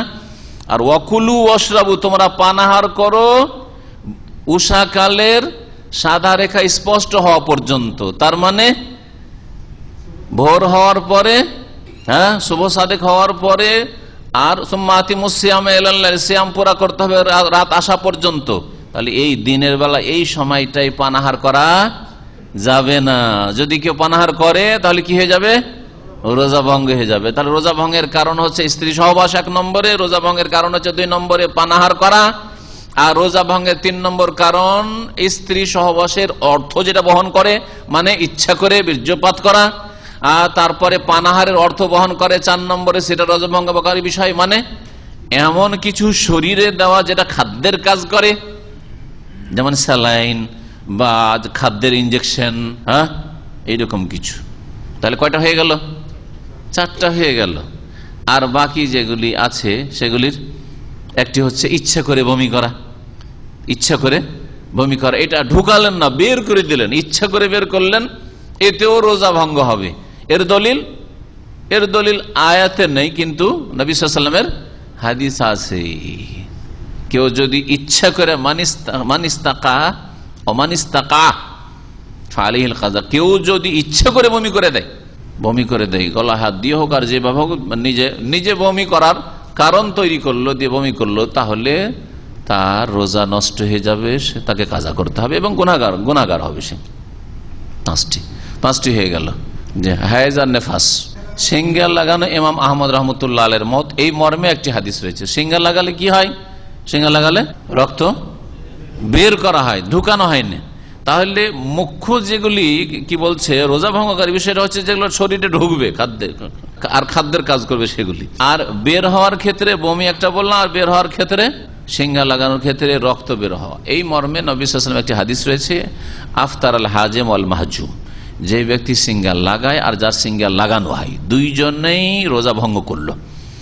যে সিঙ্গা লাগায় মানে যে এই কারিগরিটা করে, তার কি জন্য রোজা ভঙ্গ হবে? ভাষ্যকারগণ বলছেন যে আগের যুগে কিন্তু মেশিন যন্ত্র দিয়ে টানার ব্যবস্থা আছে, রক্ত মুখে টান দিত, মুখে টান দিলে ভিতরে চলে যাওয়ার সম্ভাবনা খুব বেশি, যার ফলে সতর্কতামূলক নবী বলছেন যে খবরদার, রোজার অবস্থায়, সিয়াম অবস্থায় তোমরা সিঙ্গা লাগিয়ে টান দেবে না, এই পেশা করবে না, যদি করো তো রক্ত চলে যাওয়ার যেহেতু আশঙ্কা রয়েছে, সেজন্য রোজা ভঙ্গ। যার লাগানো হলো তার রক্ত শরীর থেকে বের করা হলো যথেষ্ট পরিমাণ, হয়তো নবী সাল্লাল্লাহু আলাইহি ওয়াসাল্লাম বলছেন উমাল মাহজুম, যার সিঙ্গা লাগানো হবে তারও রোজা ভঙ্গ হবে। এটা একমাত্র 4 ইমামের মধ্যে ইমাম আহমদ রহমতুল্লাহ মত। অন্যরা বলছেন যে হাদিস তাদের কাছে সহিহ নয়, অথবা বলছেন আফতারা মানে এখানে রোজা দুর্বল হয়ে যাও, রোজা ভঙ্গ হওয়া নয়। তারা বলছেন রোজা দুর্বল হয়ে যাও। যেমন আমরা অনেক সময় বলছি, একটা লোক খুব খারাপ ভাষা বললো, গালি গালাজ করলো রোজার অবস্থায়, আপনার রোজা হবে? আপনার রোজা হবে? কি কোনো রোজা হলো? আপনার রোজা হয় না?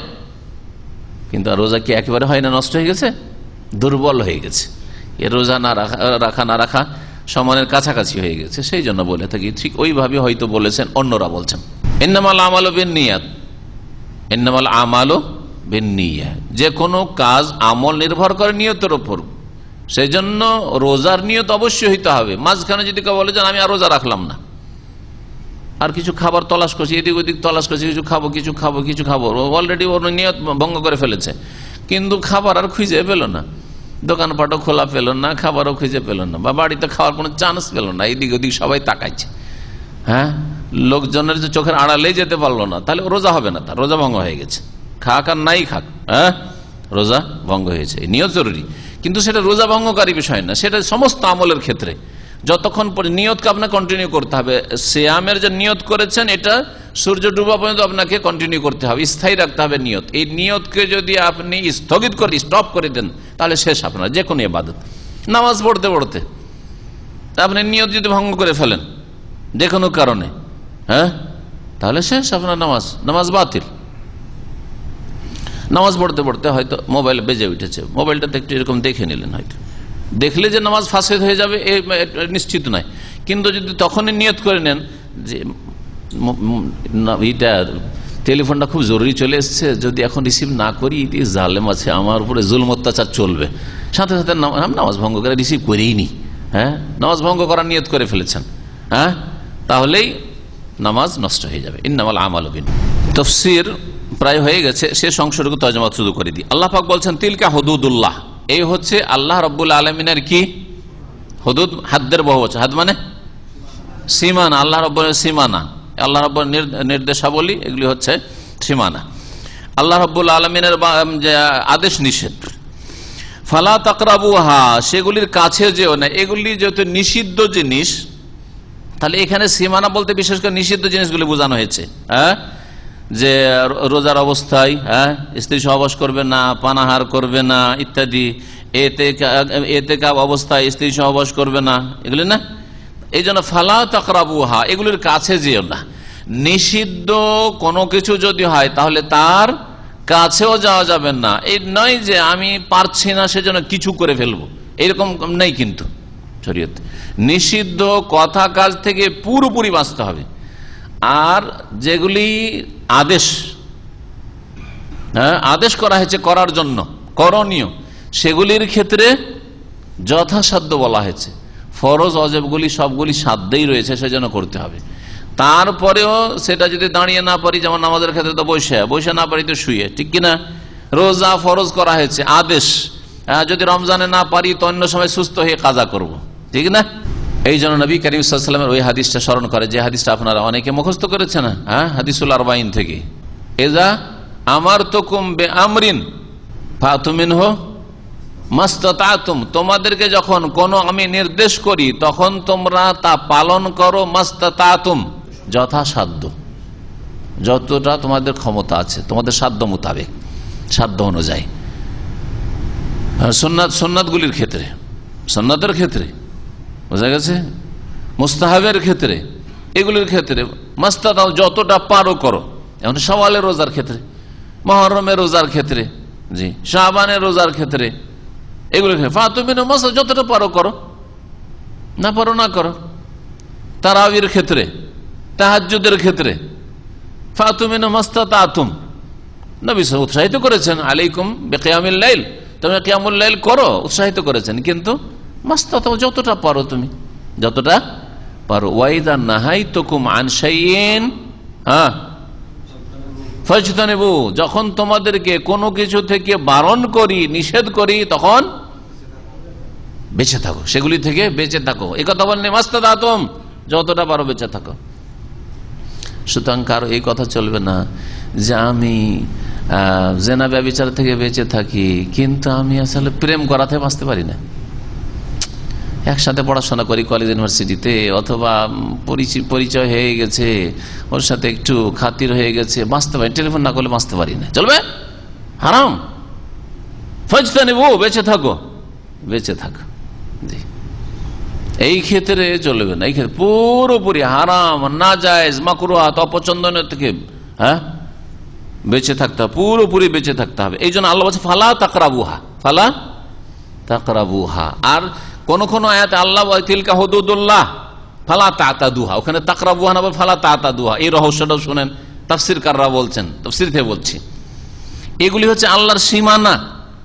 এই সীমানাকে তোমরা লঙ্ঘন করিও না, পার করিও না।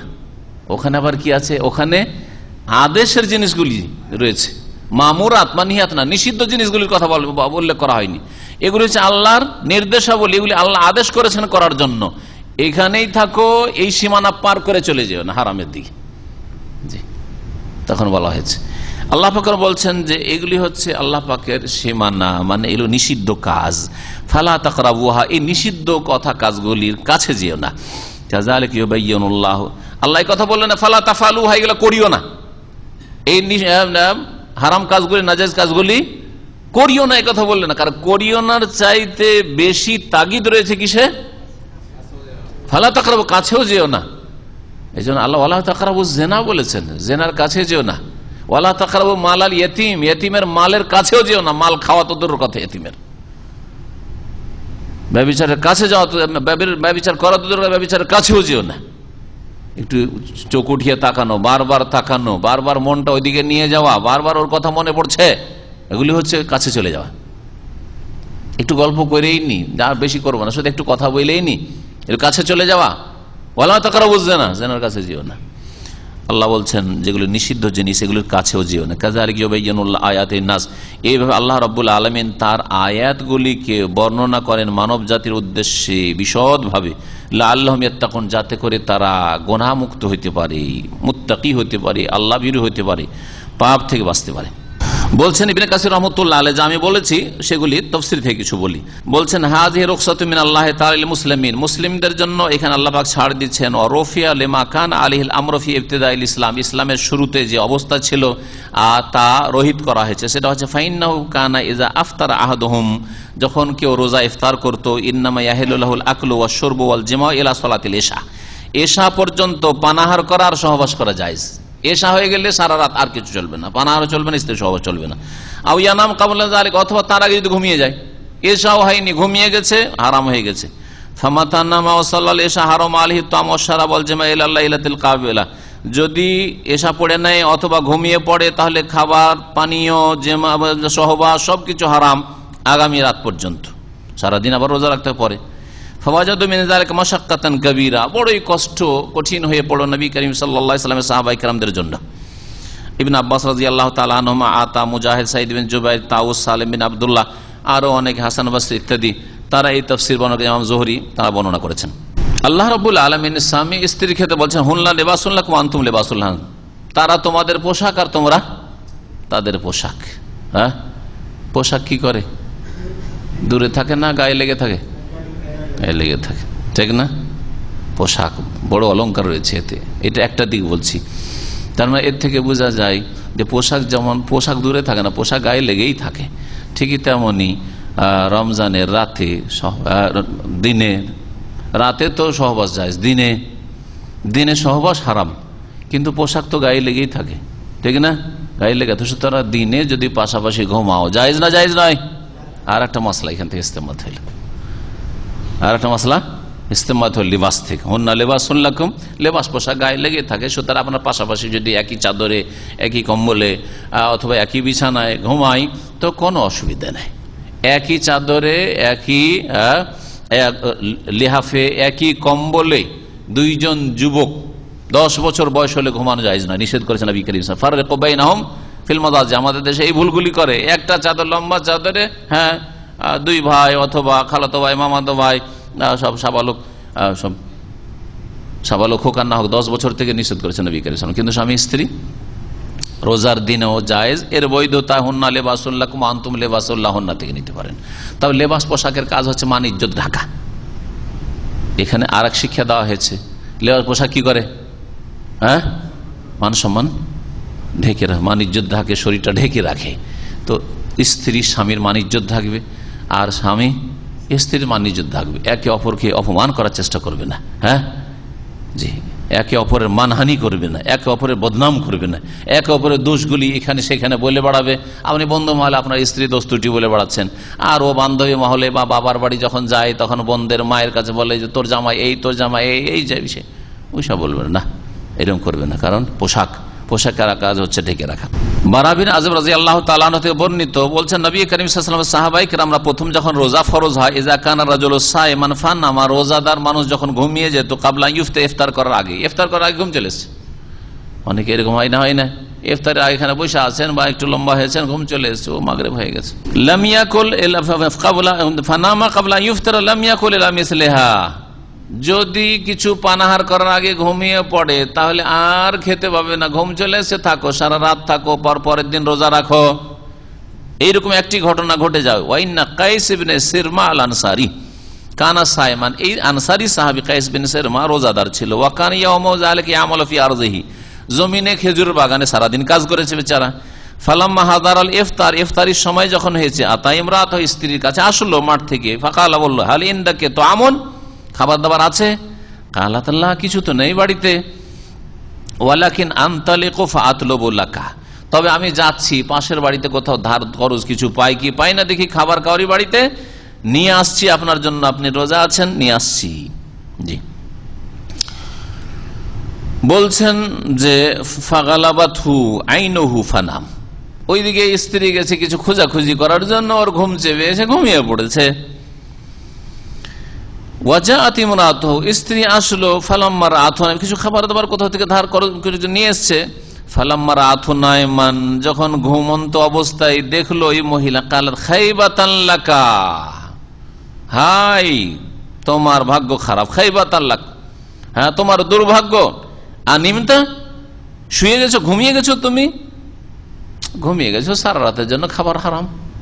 কারণ আল্লাহ পাকের এটাই হুকুম ছিল প্রথম, হ্যাঁ রমজানের দ্বিতীয় হয়ে যেতে, রমজানের ওই কয়েকদিনের মধ্যে কিন্তু মানসুখ হয়ে গেছে হুকুম, ওই বছরই, এমন না যে একটা বছর থেকেছে পরের বছর, এরকম কিছু না।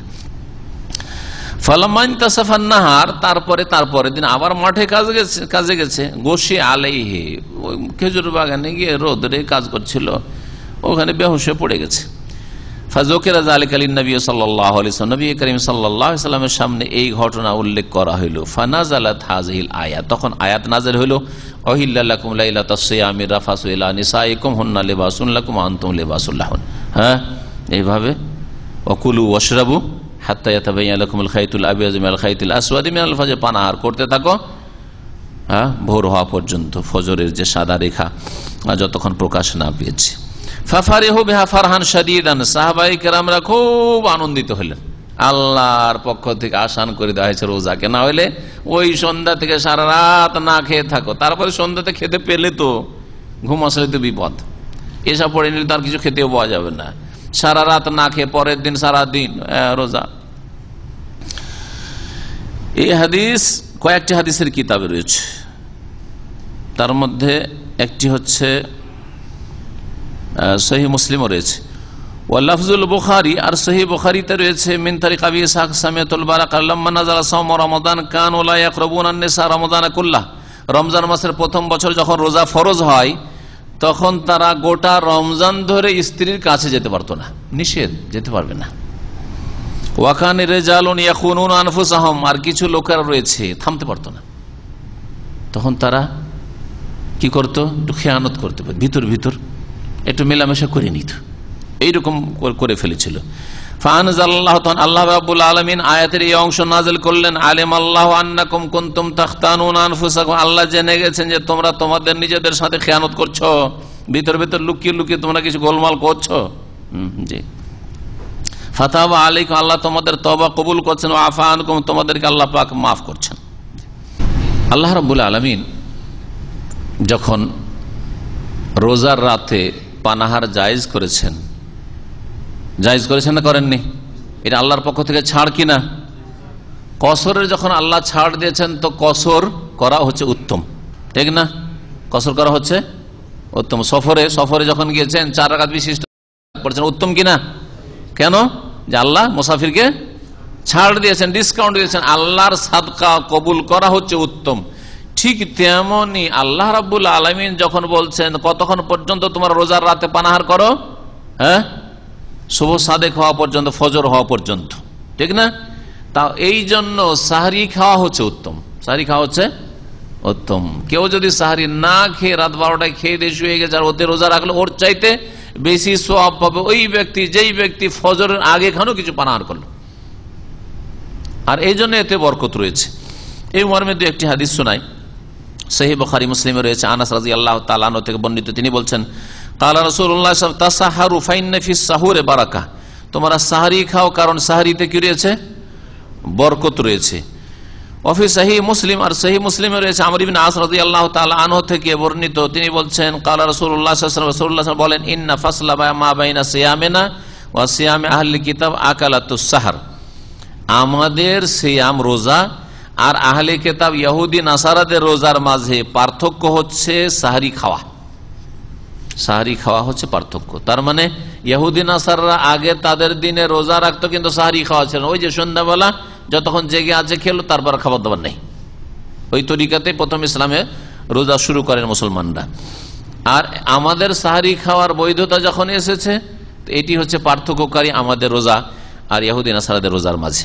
মুসনাদে আহমদে রয়েছে আবু সাঈদ খুদরি রাদিয়াল্লাহু তাআলা আনহু থেকে বর্ণিত, তিনি বলছেন, ক্বালা রাসূলুল্লাহ সাল্লাল্লাহু আলাইহি ওয়াসাল্লাম আস-সাহুরু আকলুহু বারাকাহ, সাহরি খাওয়া হচ্ছে বরকত, ফালা তাদাউহু, সুতরাং তা ছেড়ে দিও না। সাহরি খাওয়া বরকত কোন দিক থেকে? শরীর স্বাস্থ্যের দিক থেকে। খাওয়া দাওয়া করে আপনি চাঙ্গা হয়ে সারাদিন, হ্যাঁ, ডিউটি দুনিয়ার কাজ থাকলে দুনিয়ার কাজও করতে পারেন, দিনের কাজও শরীরটা স্ট্রং থাকবে, ভালো থাকবে, খেয়ে দিয়ে করলে, এই দিক থেকে বরকত একটা। রাসূলুল্লাহ সাল্লাল্লাহু আলাইহি ওয়াসাল্লামের সুন্নাত, তাই জন্য বরকত। 3 নম্বর, আল্লাহ ছাড় দিয়েছেন যে ফজর পর্যন্ত খাও দাও তোমরা, ওয়াকুলু ওয়াশরাবু হাত্তা ইয়াতাবায়ানা লাকুমুল খাইতুল আবিয়াদ মিনাল খাইতিল আসওয়াদ মিনাল ফাজর, ছাড় দিয়েছেন।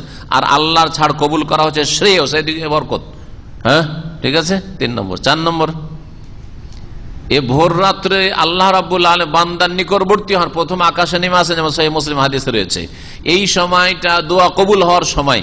কিছুই যদি বেশি না করতে পারেন তো কমপক্ষে আপনি বিসমিল্লাহ বলে খেলেন, খাওয়া দাওয়া শুরু করলেন, উজু করলেন, ওই সময়টাই আজানের পর উজু করতেন, হয়তো সাহরি না খেলে আজান হওয়ার পরে ফজর নামাজ পড়ে উজু করতেন, আগে থেকে উজু করে প্রস্তুত, আগে থেকে আপনি আল্লাহর জিকির আজকার করলেন, হ্যাঁ, ঘুম থেকে উঠলেন জিকির আজকার করলেন, তারপরে খাওয়া দাওয়া শুরু করলেন, খাওয়া দাওয়ার শেষে আলহামদুলিল্লাহ আল্লাহর শুকরিয়া আদায় করলেন। আর এর মাঝখানেও কিছু হয়তো দোয়া করারও সুযোগ হয়ে গেল, 2 রাকাত নামাজ পড়ার সুযোগ হয়ে গেল এই মোবারক সময়টায়। তো এই 4টি দিক মনে রাখবেন, এই সব দিক থেকে, হ্যাঁ, সাহরিতে কি রয়েছে? বরকত। তাসাহারু ফাইন্না ফিস সাহুরে বারাকা, সাহরিতে সাহরি খাওয়ায় বরকত। ফালা তাদাউ, তোমরা ছেড়ে দিও না। ওয়ালাউ আন্না আহাদাকুম তাজাররা জুরআতাম মাইন, যদি কিছুই না খাও, পেটে বেশি জায়গা নেই, খেতে পারছি না বা খেতে চাইছে না, মনটা চাইছে না, 1 ঢোক পানিও যদি খাও তবু খাও, আজানের আগেখানে। ফাইন্নাল্লাহ মালাইকাতুহু ইউসাল্লুনা আলাল মুতাসাহহিরিন, কারণ আল্লাহ এবং তার ফেরেশতাগণ সাহারি যারা করে, সাহারি খায়, তাদের ওপর কি করেন? ইউসাল্লুন, সালাত করেন। আল্লাহর সালাত করা হচ্ছে আল্লাহর রহমত নাজিল করা, আর মালায়েকার ফেরেশতার সালাত করা হচ্ছে দোয়া, রহমতের দোয়া করা, রহমতের দোয়া করা এবং আল্লাহর কাছে তাদের জন্য মার্জনা কামনা করা। এই হাদিস মুসনাদে আহমদে রয়েছে। ফজর হওয়া পর্যন্ত যদি সাহারি আপনি করতে থাকেন, এটা মুস্তাহাব, এই মর্মে একটি হাদিস শোনাই। আনাস বিন মালিক বর্ণনা করেছেন যায়েদ বিন সাবিত থেকে, তাসাহারনা মা রাসূলিল্লাহ সাল্লাল্লাহু আলাইহি ওয়াসাল্লাম সুম্মা কুমনা ইলা সালাত, আমরা রাসূলুল্লাহ সাল্লাল্লাহু আলাইহি ওয়াসাল্লামের সাথে সাহারি করলাম আর তারপরে নামাজের উদ্দেশ্যে রওনা হয়ে গেলাম, ফজরের নামাজের জন্য। কালা আনাস কুলতু লিযায়েদ, আনাস বলছেন যে যায়েদ বিন সাবিতকে জিজ্ঞেস করলাম, কাম কানা বাইনাল আযান ওয়াস সুহুর, আজান হওয়া আর সাহরি খাওয়ার মাঝখানে কতটা ব্যবধান থাকতো সময়? মানে খাওয়া দাওয়া হইলো, খাওয়া দাওয়ার পরে একটু বিরতি, এই যে মাঝখানে বিরতিটা, খাওয়া দাওয়া আজান হতে যাচ্ছে, এই সময় কতটা বিরতি থাকতো? কালা কাদরু 50 আয়াত, 50টি আয়াত পড়তে যতক্ষণ সময় লাগে। তাহলে মোটামুটি 10 মিনিট আগে, 15 মিনিট আগে যদি খাওয়া দাওয়া ছেড়ে দেন তো ভালো। এই সময়টাই আপনি উযু করলেন, মিসওয়াক করলেন, দাঁত পরিষ্কার করলেন, লেবাস পোশাক পরতে হলে প্রস্তুতি নিলেন মসজিদে যাওয়ার জন্য, এই করতে করতে হয়ে যাবে। তো এটা হচ্ছে একেবারে সুন্নত, যে সুন্নতটা রাসূলুল্লাহ সাল্লাল্লাহু আলাইহি ওয়াসাল্লামের সরাসরি এই হাদিস থেকে স্পষ্টভাবে পাওয়া যায়। নবী করিম সাল্লাল্লাহু আলাইহি ওয়াসাল্লামের জামানায় দুটো আজান হইত, রমজানে বিশেষ করে। কয়টা আজান হইতো? দুটো আজান হইতো। সহিহ বুখারী মুসলিমে রয়েছে, আয়েশা রাদিয়াল্লাহু তাআলা আনহা থেকে বর্ণিত, তিনি বলছেন, লা ইয়ামনা আন্নাকুম আযানু বেলালিন আন সাহুরিকুম, বেলালের আজান তোমাদেরকে সাহারি খাওয়াতে যেন বাধা না দেয়। মক্কাতুল মুকাররমায়, মদিনায় আজান হয় দুটো, সারা বছর ধরে হয়, জানেন না? জানেন না? হ্যাঁ, ফজরের আজানের জাস্ট 1 ঘন্টা আগে, 1 ঘন্টা আগে যখন ফজর হয়, যে কোনো ছোট রাত হোক আর বড় রাত, 1 ঘন্টা আগে একটা আজান হয়, যেটা কেউ অনেকে তাহাজ্জুদের আজান বলে, কেউ অনেকে সাহারির আজান বলে, যাই বলেন আপনি। এটা এই আজান নবী সাল্লাল্লাহু আলাইহি ওয়াসাল্লামের জামানায় ছিল সুন্নতি আজান। দাম্মামেও হয় 2-1টা মসজিদে, মাঝে মাঝে কানে একটা আওয়াজ আসে, জি জানি না কোন মসজিদ হয়, কিন্তু আজান হয়। ফাইন্নাহু ইউনাদি বিলাইলিন, কারণ বেলাল রাত্রেই কিন্তু আজান দেয়। বেলালের আজানটা আগের আজান, প্রথম আজান, এই আজান যাতে করে তোমাদেরকে সাহারি খাওয়া বাধা নেই। ফাকুলু ওয়াশরাবু, তোমরা পানাহার করতে দাও, হাত্তা তাসমাউ আযানা ইবনে উম্মে মাকতুম, যতক্ষণ পর্যন্ত আব্দুল্লাহ বিন উম্মে মাকতুম, যিনি অন্ধ সাহাবী ছিলেন, তার আজান না শুনবে। তাহলে রমজান মাসে ফজরের আজান দিতেন আব্দুল্লাহ বিন মাকতুম, আর তাহাজ্জুদের আজান বা সাহারির আজান দিতেন বেলাল রাদিয়াল্লাহু তাআলা আনহু। ফাইন্নাহু লা ইউআযিনু হাত্তা ইয়াতুল ফাজর, কারণ আব্দুল্লাহ ইবনে মাকতুম অতক্ষণ আজান দেয় না যতক্ষণ পর্যন্ত ফজর উদয় না হয়ে যায়, ফজর যতক্ষণ না হয়ে যায়। অন্য হাদিসে রয়েছে যে যেহেতু ফাইন্নাহু রাজুলুন আমা, এই অন্ধ মানুষ ছিলেন, তাহলে কিছু তো দেখেন না যে ভোর হইল কি হইল না। তো লা ইউআযিনু হাত্তা ইউকালু আসবাহাতা আসবাহাতা, অতক্ষণ আজান দিতেন না যতক্ষণ পর্যন্ত আব্দুল্লাহ ইবনে মাকতুমকে না বলে এই সকাল হয়ে গেল, সকাল হয়ে গেল, সকাল হয়ে গেল, আসবাহাতা আসবাহাতা বলা হয়তো, তখন তিনি আজান দিতেন। হাদিস বুখারীতে রয়েছে। ফজরের আজান হয়ে গেছে, ওই সময় আপনি নাপাক হয়ে আছেন, স্বপ্নদোষ হয়ে গেছে, নাপাক হয়ে আছেন, অথবা স্ত্রী সহবাস হয়ে আছেন, নাপাক হয়ে আছেন, জায়েজ না গুনার কাজ করলেন? জায়েজ। এই মর্মে হাদিস শুনে মাসলা এর আগে বলেছি বিভিন্ন সময়। সহিহ মুসলিমে হাদিস, আয়েশা রাদিয়াল্লাহু তাআলা আনহা বর্ণিত, আন্না রাজুলান ক্বালা ইয়া রাসূলুল্লাহ, এক লোক বলল, হে আল্লাহ রাসূল, তুদরিকুনি সলাতু ওয়া আনা জুনুবুন, ফজরের নামাজের সময় আমাকে পেয়ে যায় নাপাক অবস্থায়, আফা আসুম, আমি কি রোজা রাখতে পারবো? কারণ ফজরের আজান হয়ে গেছে আর এখনো আমি পাক হইনি। তার মানে সিয়ামের নিয়ত করার জন্য পবিত্রতা কি শর্ত? যদি শর্ত হয় তাহলে আগেই না পাক হইতে হবে। ফাকাল রাসূলুল্লাহ সাল্লাল্লাহু আলাইহি ওয়াসাল্লাম, তখন রাসূলুল্লাহ বললেন, ওয়া আনা তুদরিকুনি সলাতু ওয়া আনা জুনুবুন ফাসুম, আমিও, তুমি কেন, আরে বেশি পরেজগার হয়ে না, আমিও তুদরিকুনি সলাতু, আমাকে নামাজ পেয়ে যায় ফজরের নামাজ, ওয়া আনা জুনুবুন, আর আমি জুনবি অবস্থায় থাকি, মানে গোসল ফরজ হওয়া অবস্থায় থাকি, ফাসুম, অতঃপর আমি রোজাও রাখি, অতঃপর আমি সিয়াম করি। ফাকালা তখন ওই সাহাবী আবার কি বলছে দেখেন, এইভাবে মানুষ অতিরঞ্জন বাড়াবাড়িতে লিপ্ত হয়। লাস্তা মিসলানা ইয়া রাসূলুল্লাহ, আপনি তো আর আমাদের মতো না, আপনার ব্যাপার স্যাপার আলাদা। হ্যাঁ, আপনার ব্যাপার স্যাপার আলাদা না, এরকম কখনো মনে করবেন না। আবার আজকাল আমাদের সমাজ আবার উল্টা হয়, আমাদের সমাজ আবার উল্টা, দুটোই আছে। হুজুরের মেয়েরে, হ্যাঁ হুজুরের বিবি রে, আর বাজারে আসে, আবার শেখের বিবি আর বাজারে আসে, আরে বোরকা দিয়ে ঢেকেছে, তারপরেও হুজুর শেখ আবার বাজারে নিয়ে যায় আবার কেনাকাটার জন্য। চরম অপরাধ যেন করে দিয়েছে। ওটা ফেরেশতা, ওকে ফেরেশতা হয়ে থাকতে হবে, খেতেও হবে না, বাজারও করতে হবে না, বিবিকে কোথাও বের করতে হবে না, জেলখানা বন্ধ করে দিতে হবে। আর ও যে এই মন্তব্য করছে, সে ওর স্ত্রী আবার খোলা, ওর স্ত্রীর খোলা, যদি ওড়নাও থাকে তো গলায় ঝুলছে হয়তো, হ্যাঁ মাথায় ওড়না আর বক্ষের ওপর ওড়না, হয়তো গলায় ঝুলছে, অসুবিধা নেই। কিন্তু আরে হুজুর মানুষ, হ্যাঁ মসজিদের ইমাম সাহেব, আমাদের পেশ ইমাম, কেমন কথা হইল, ওনার বিবি কিনে ঘুরে বেড়াচ্ছেন বিবির হাত ধরে, ঠিক না? বড় অন্যায় কাজ করে দিয়েছে। এই সাহাবী বলছে যে লাস্তা মিসলানা ইয়া রাসূলুল্লাহ, আপনি কি আর আমাদের মতো? তার গাফারাল্লাহু লাকা মা তাকাদ্দামা মিন যামবিকা ওয়া মা তাআখার, আপনার আগের পরের সব ভুল ভ্রান্তি আল্লাহ মাফ করে দিয়েছেন, সব তো মাফ হয়ে আছে আপনার। ফাকালা, বললেন নবী সাল্লাল্লাহু আলাইহি ওয়াসাল্লাম, ওয়াল্লাহি, আল্লাহর কসম করে, ইন্নী লা আরজু আন আকুনা আখশাকুম লিল্লাহি ওয়া আ'লামাকুম বিমা আত্তাকি, আমি আশা রাখি যে আমি তোমাদের মধ্যে আল্লাহকে সবচেয়ে বেশি ভয় করি আর আল্লাহ সম্পর্কে সবচেয়ে বেশি জানি। ওয়া আ'লামাকুম বিমা আত্তাকি, আর কোনগুলি কথা কাজ থেকে আমি বাঁচবো আমি সবচেয়ে বেশি জানি, কোনগুলি পাপের কাজ, পাপের কথা আর সেগুলি থেকে বাঁচতে হবে সেটা আমি তোমাদের চাইতে বেশি জানি। সুতরাং ফজরের আজান হয়ে যাচ্ছে, তার আগে আগে আমাকে গোসল করে নিতে হবে জরুরি এটা নয়। যদি এটা থাকতো দিন ইসলামে, তাহলে আমি আগে থেকেই গোসল করে প্রস্তুত থাকতাম। আল্লাহ পাক জায়েজ করেছেন, আমিও এইরকম করি।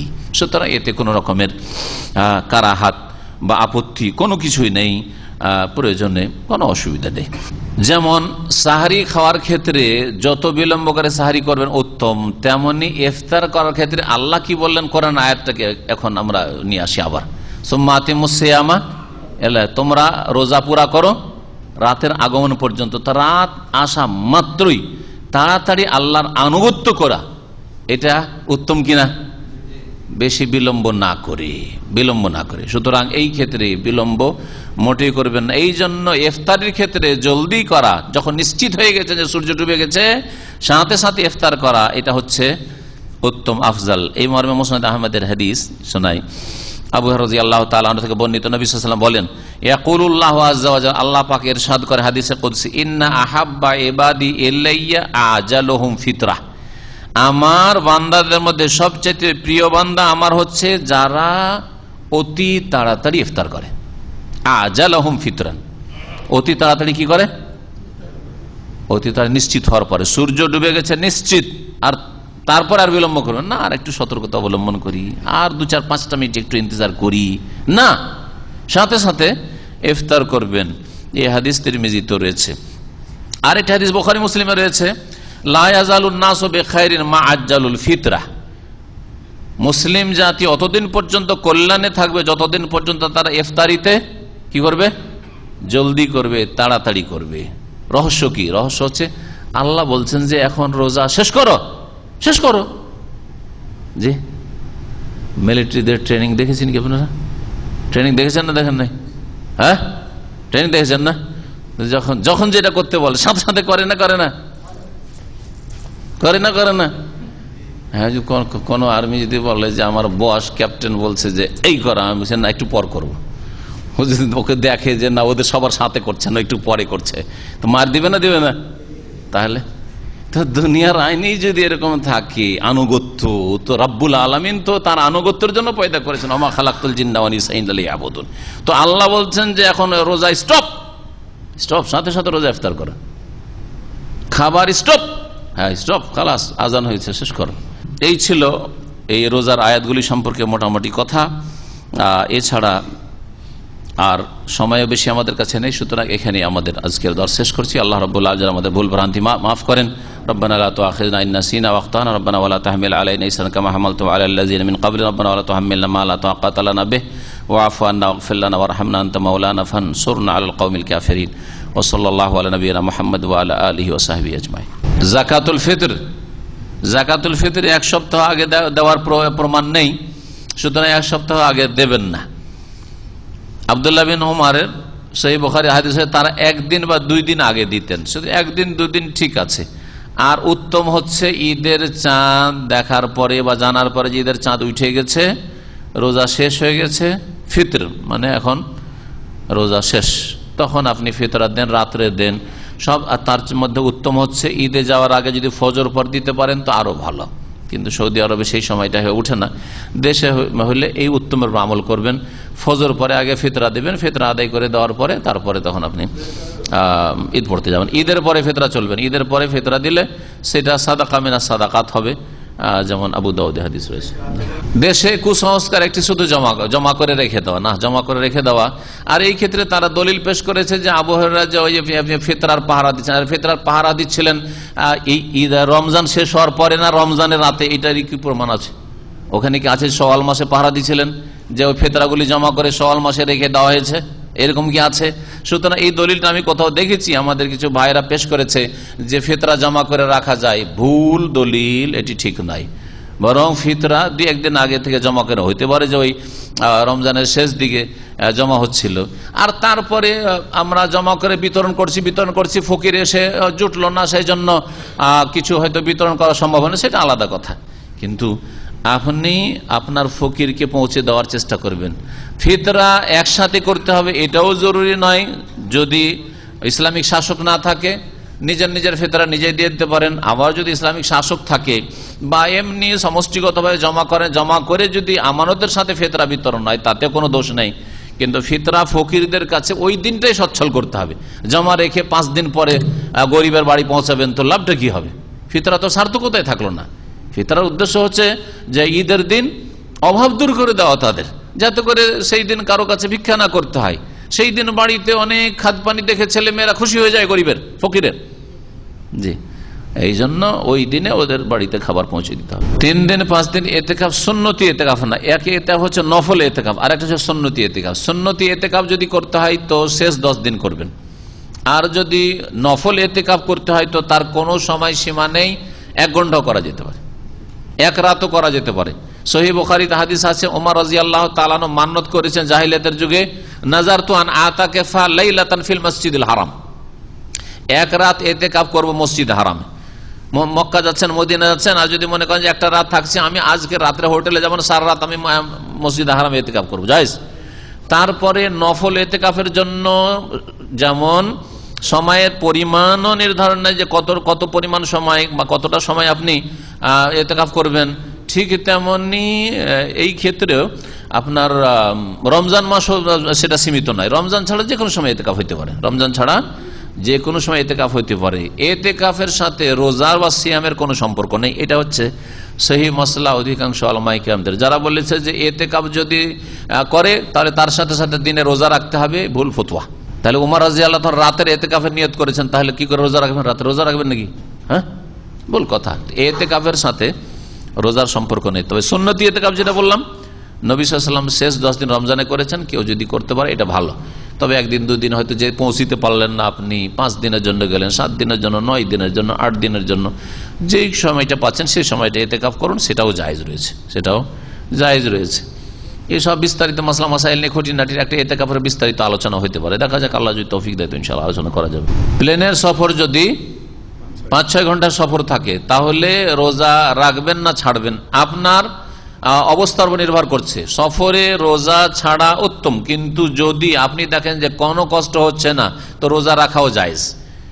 গত সপ্তাহে হাদিসগুলি হয়তো শুনিয়েছি যে নবী সাল্লাল্লাহু আলাইহি ওয়াসাল্লামের সাহাবীরা কেউ রোজা রাখতেন, কেউ রোজা রাখতেন না। ফালাম ইয়াইবুস সাইম আল মুফতি ওয়াল মুফতির আলাস সাইম, যে রোজা রাখতো সে যে রোজা রাখেনি তার উপরে দোষ চাপাইতো না যে তুমি কি করছো, রোজা ছাড়ছো। আর যারা রোজা ছাড়তো তারাই এর উপর আইব দোষ ত্রুটি ধরতো না যে তুমি আবার রোজা রাখছো কেন, কট্টরপন্থী, এ কথাও বলতো না। যার যেমন ভালো লাগে করুন। আমি দুবাই সফর করলাম, রোজা রাখলাম, যাওয়ার পথেও আসার পর রোজা রাখলাম, কোনো অসুবিধা নেই। দেশে যারা যাচ্ছেন এখানে রোজা শুরু করেছে, একদিন আগে এখানে রোজা শুরু করেছেন, 30-এর বেশি রোজা রাখা যাবে না। 30-এর বেশি আরবি মাস হয় না, ওর বেশি রোজা রাখা যাবে না। তাহলে আপনার 30-এর পরে দেখছেন যে ওদের ঈদ হইল না, সবাই রোজা রাখছে, আপনি কি করবেন? আপনি রোজা রাখবেন না, তবে লোকজনের সামনে খাওয়া দাওয়া করবেন না, লোকজনের সামনে খাওয়া দাওয়া করবেন। আর একা ঈদও করবেন না, একা ঈদও করা জায়েজ নাই। মুসলিমদের সাথে তারপরের দিন ঈদ করবেন, আপনি লুকিয়ে নির্জনে আপনি খাওয়া দাওয়া করবেন। আর প্রকাশও করবেন না যে আমি রোজা নেই, লোকজনের কাছে বলে বেড়া আমি রোজা নেই, তোমরা রোজা আছো আমি রোজা নেই, এইসব কথাও বলার কোনো প্রয়োজন করে না। কারণ বলে তুকমেলুল ইদ্দাতা, গত সপ্তাহে তাফসীর, আল্লাহ বলছেন সংখ্যা পূরণ করো, সংখ্যা হচ্ছে 29 অথবা 30, সুতরাং 31 রোজা হইতেই পারে না বা 32 হতে পারে না। 12 তকবীরে যদি ঈদের নামাজ না পাওয়া যায় তাহলে কি করব? জায়েজ আছে। প্রথম কথা, ঈদের তাকবীর 12, 7, 5, 12, এটা হচ্ছে সবচেয়ে সহিহ হাদিস। এইভাবে যদি পড়া যায় তাহলে ভালো কথা।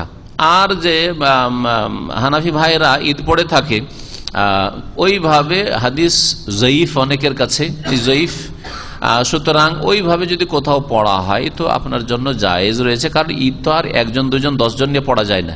আর তাকবীরগুলি, অতিরিক্ত তাকবীরগুলি সুন্নাত, মুস্তাহাব।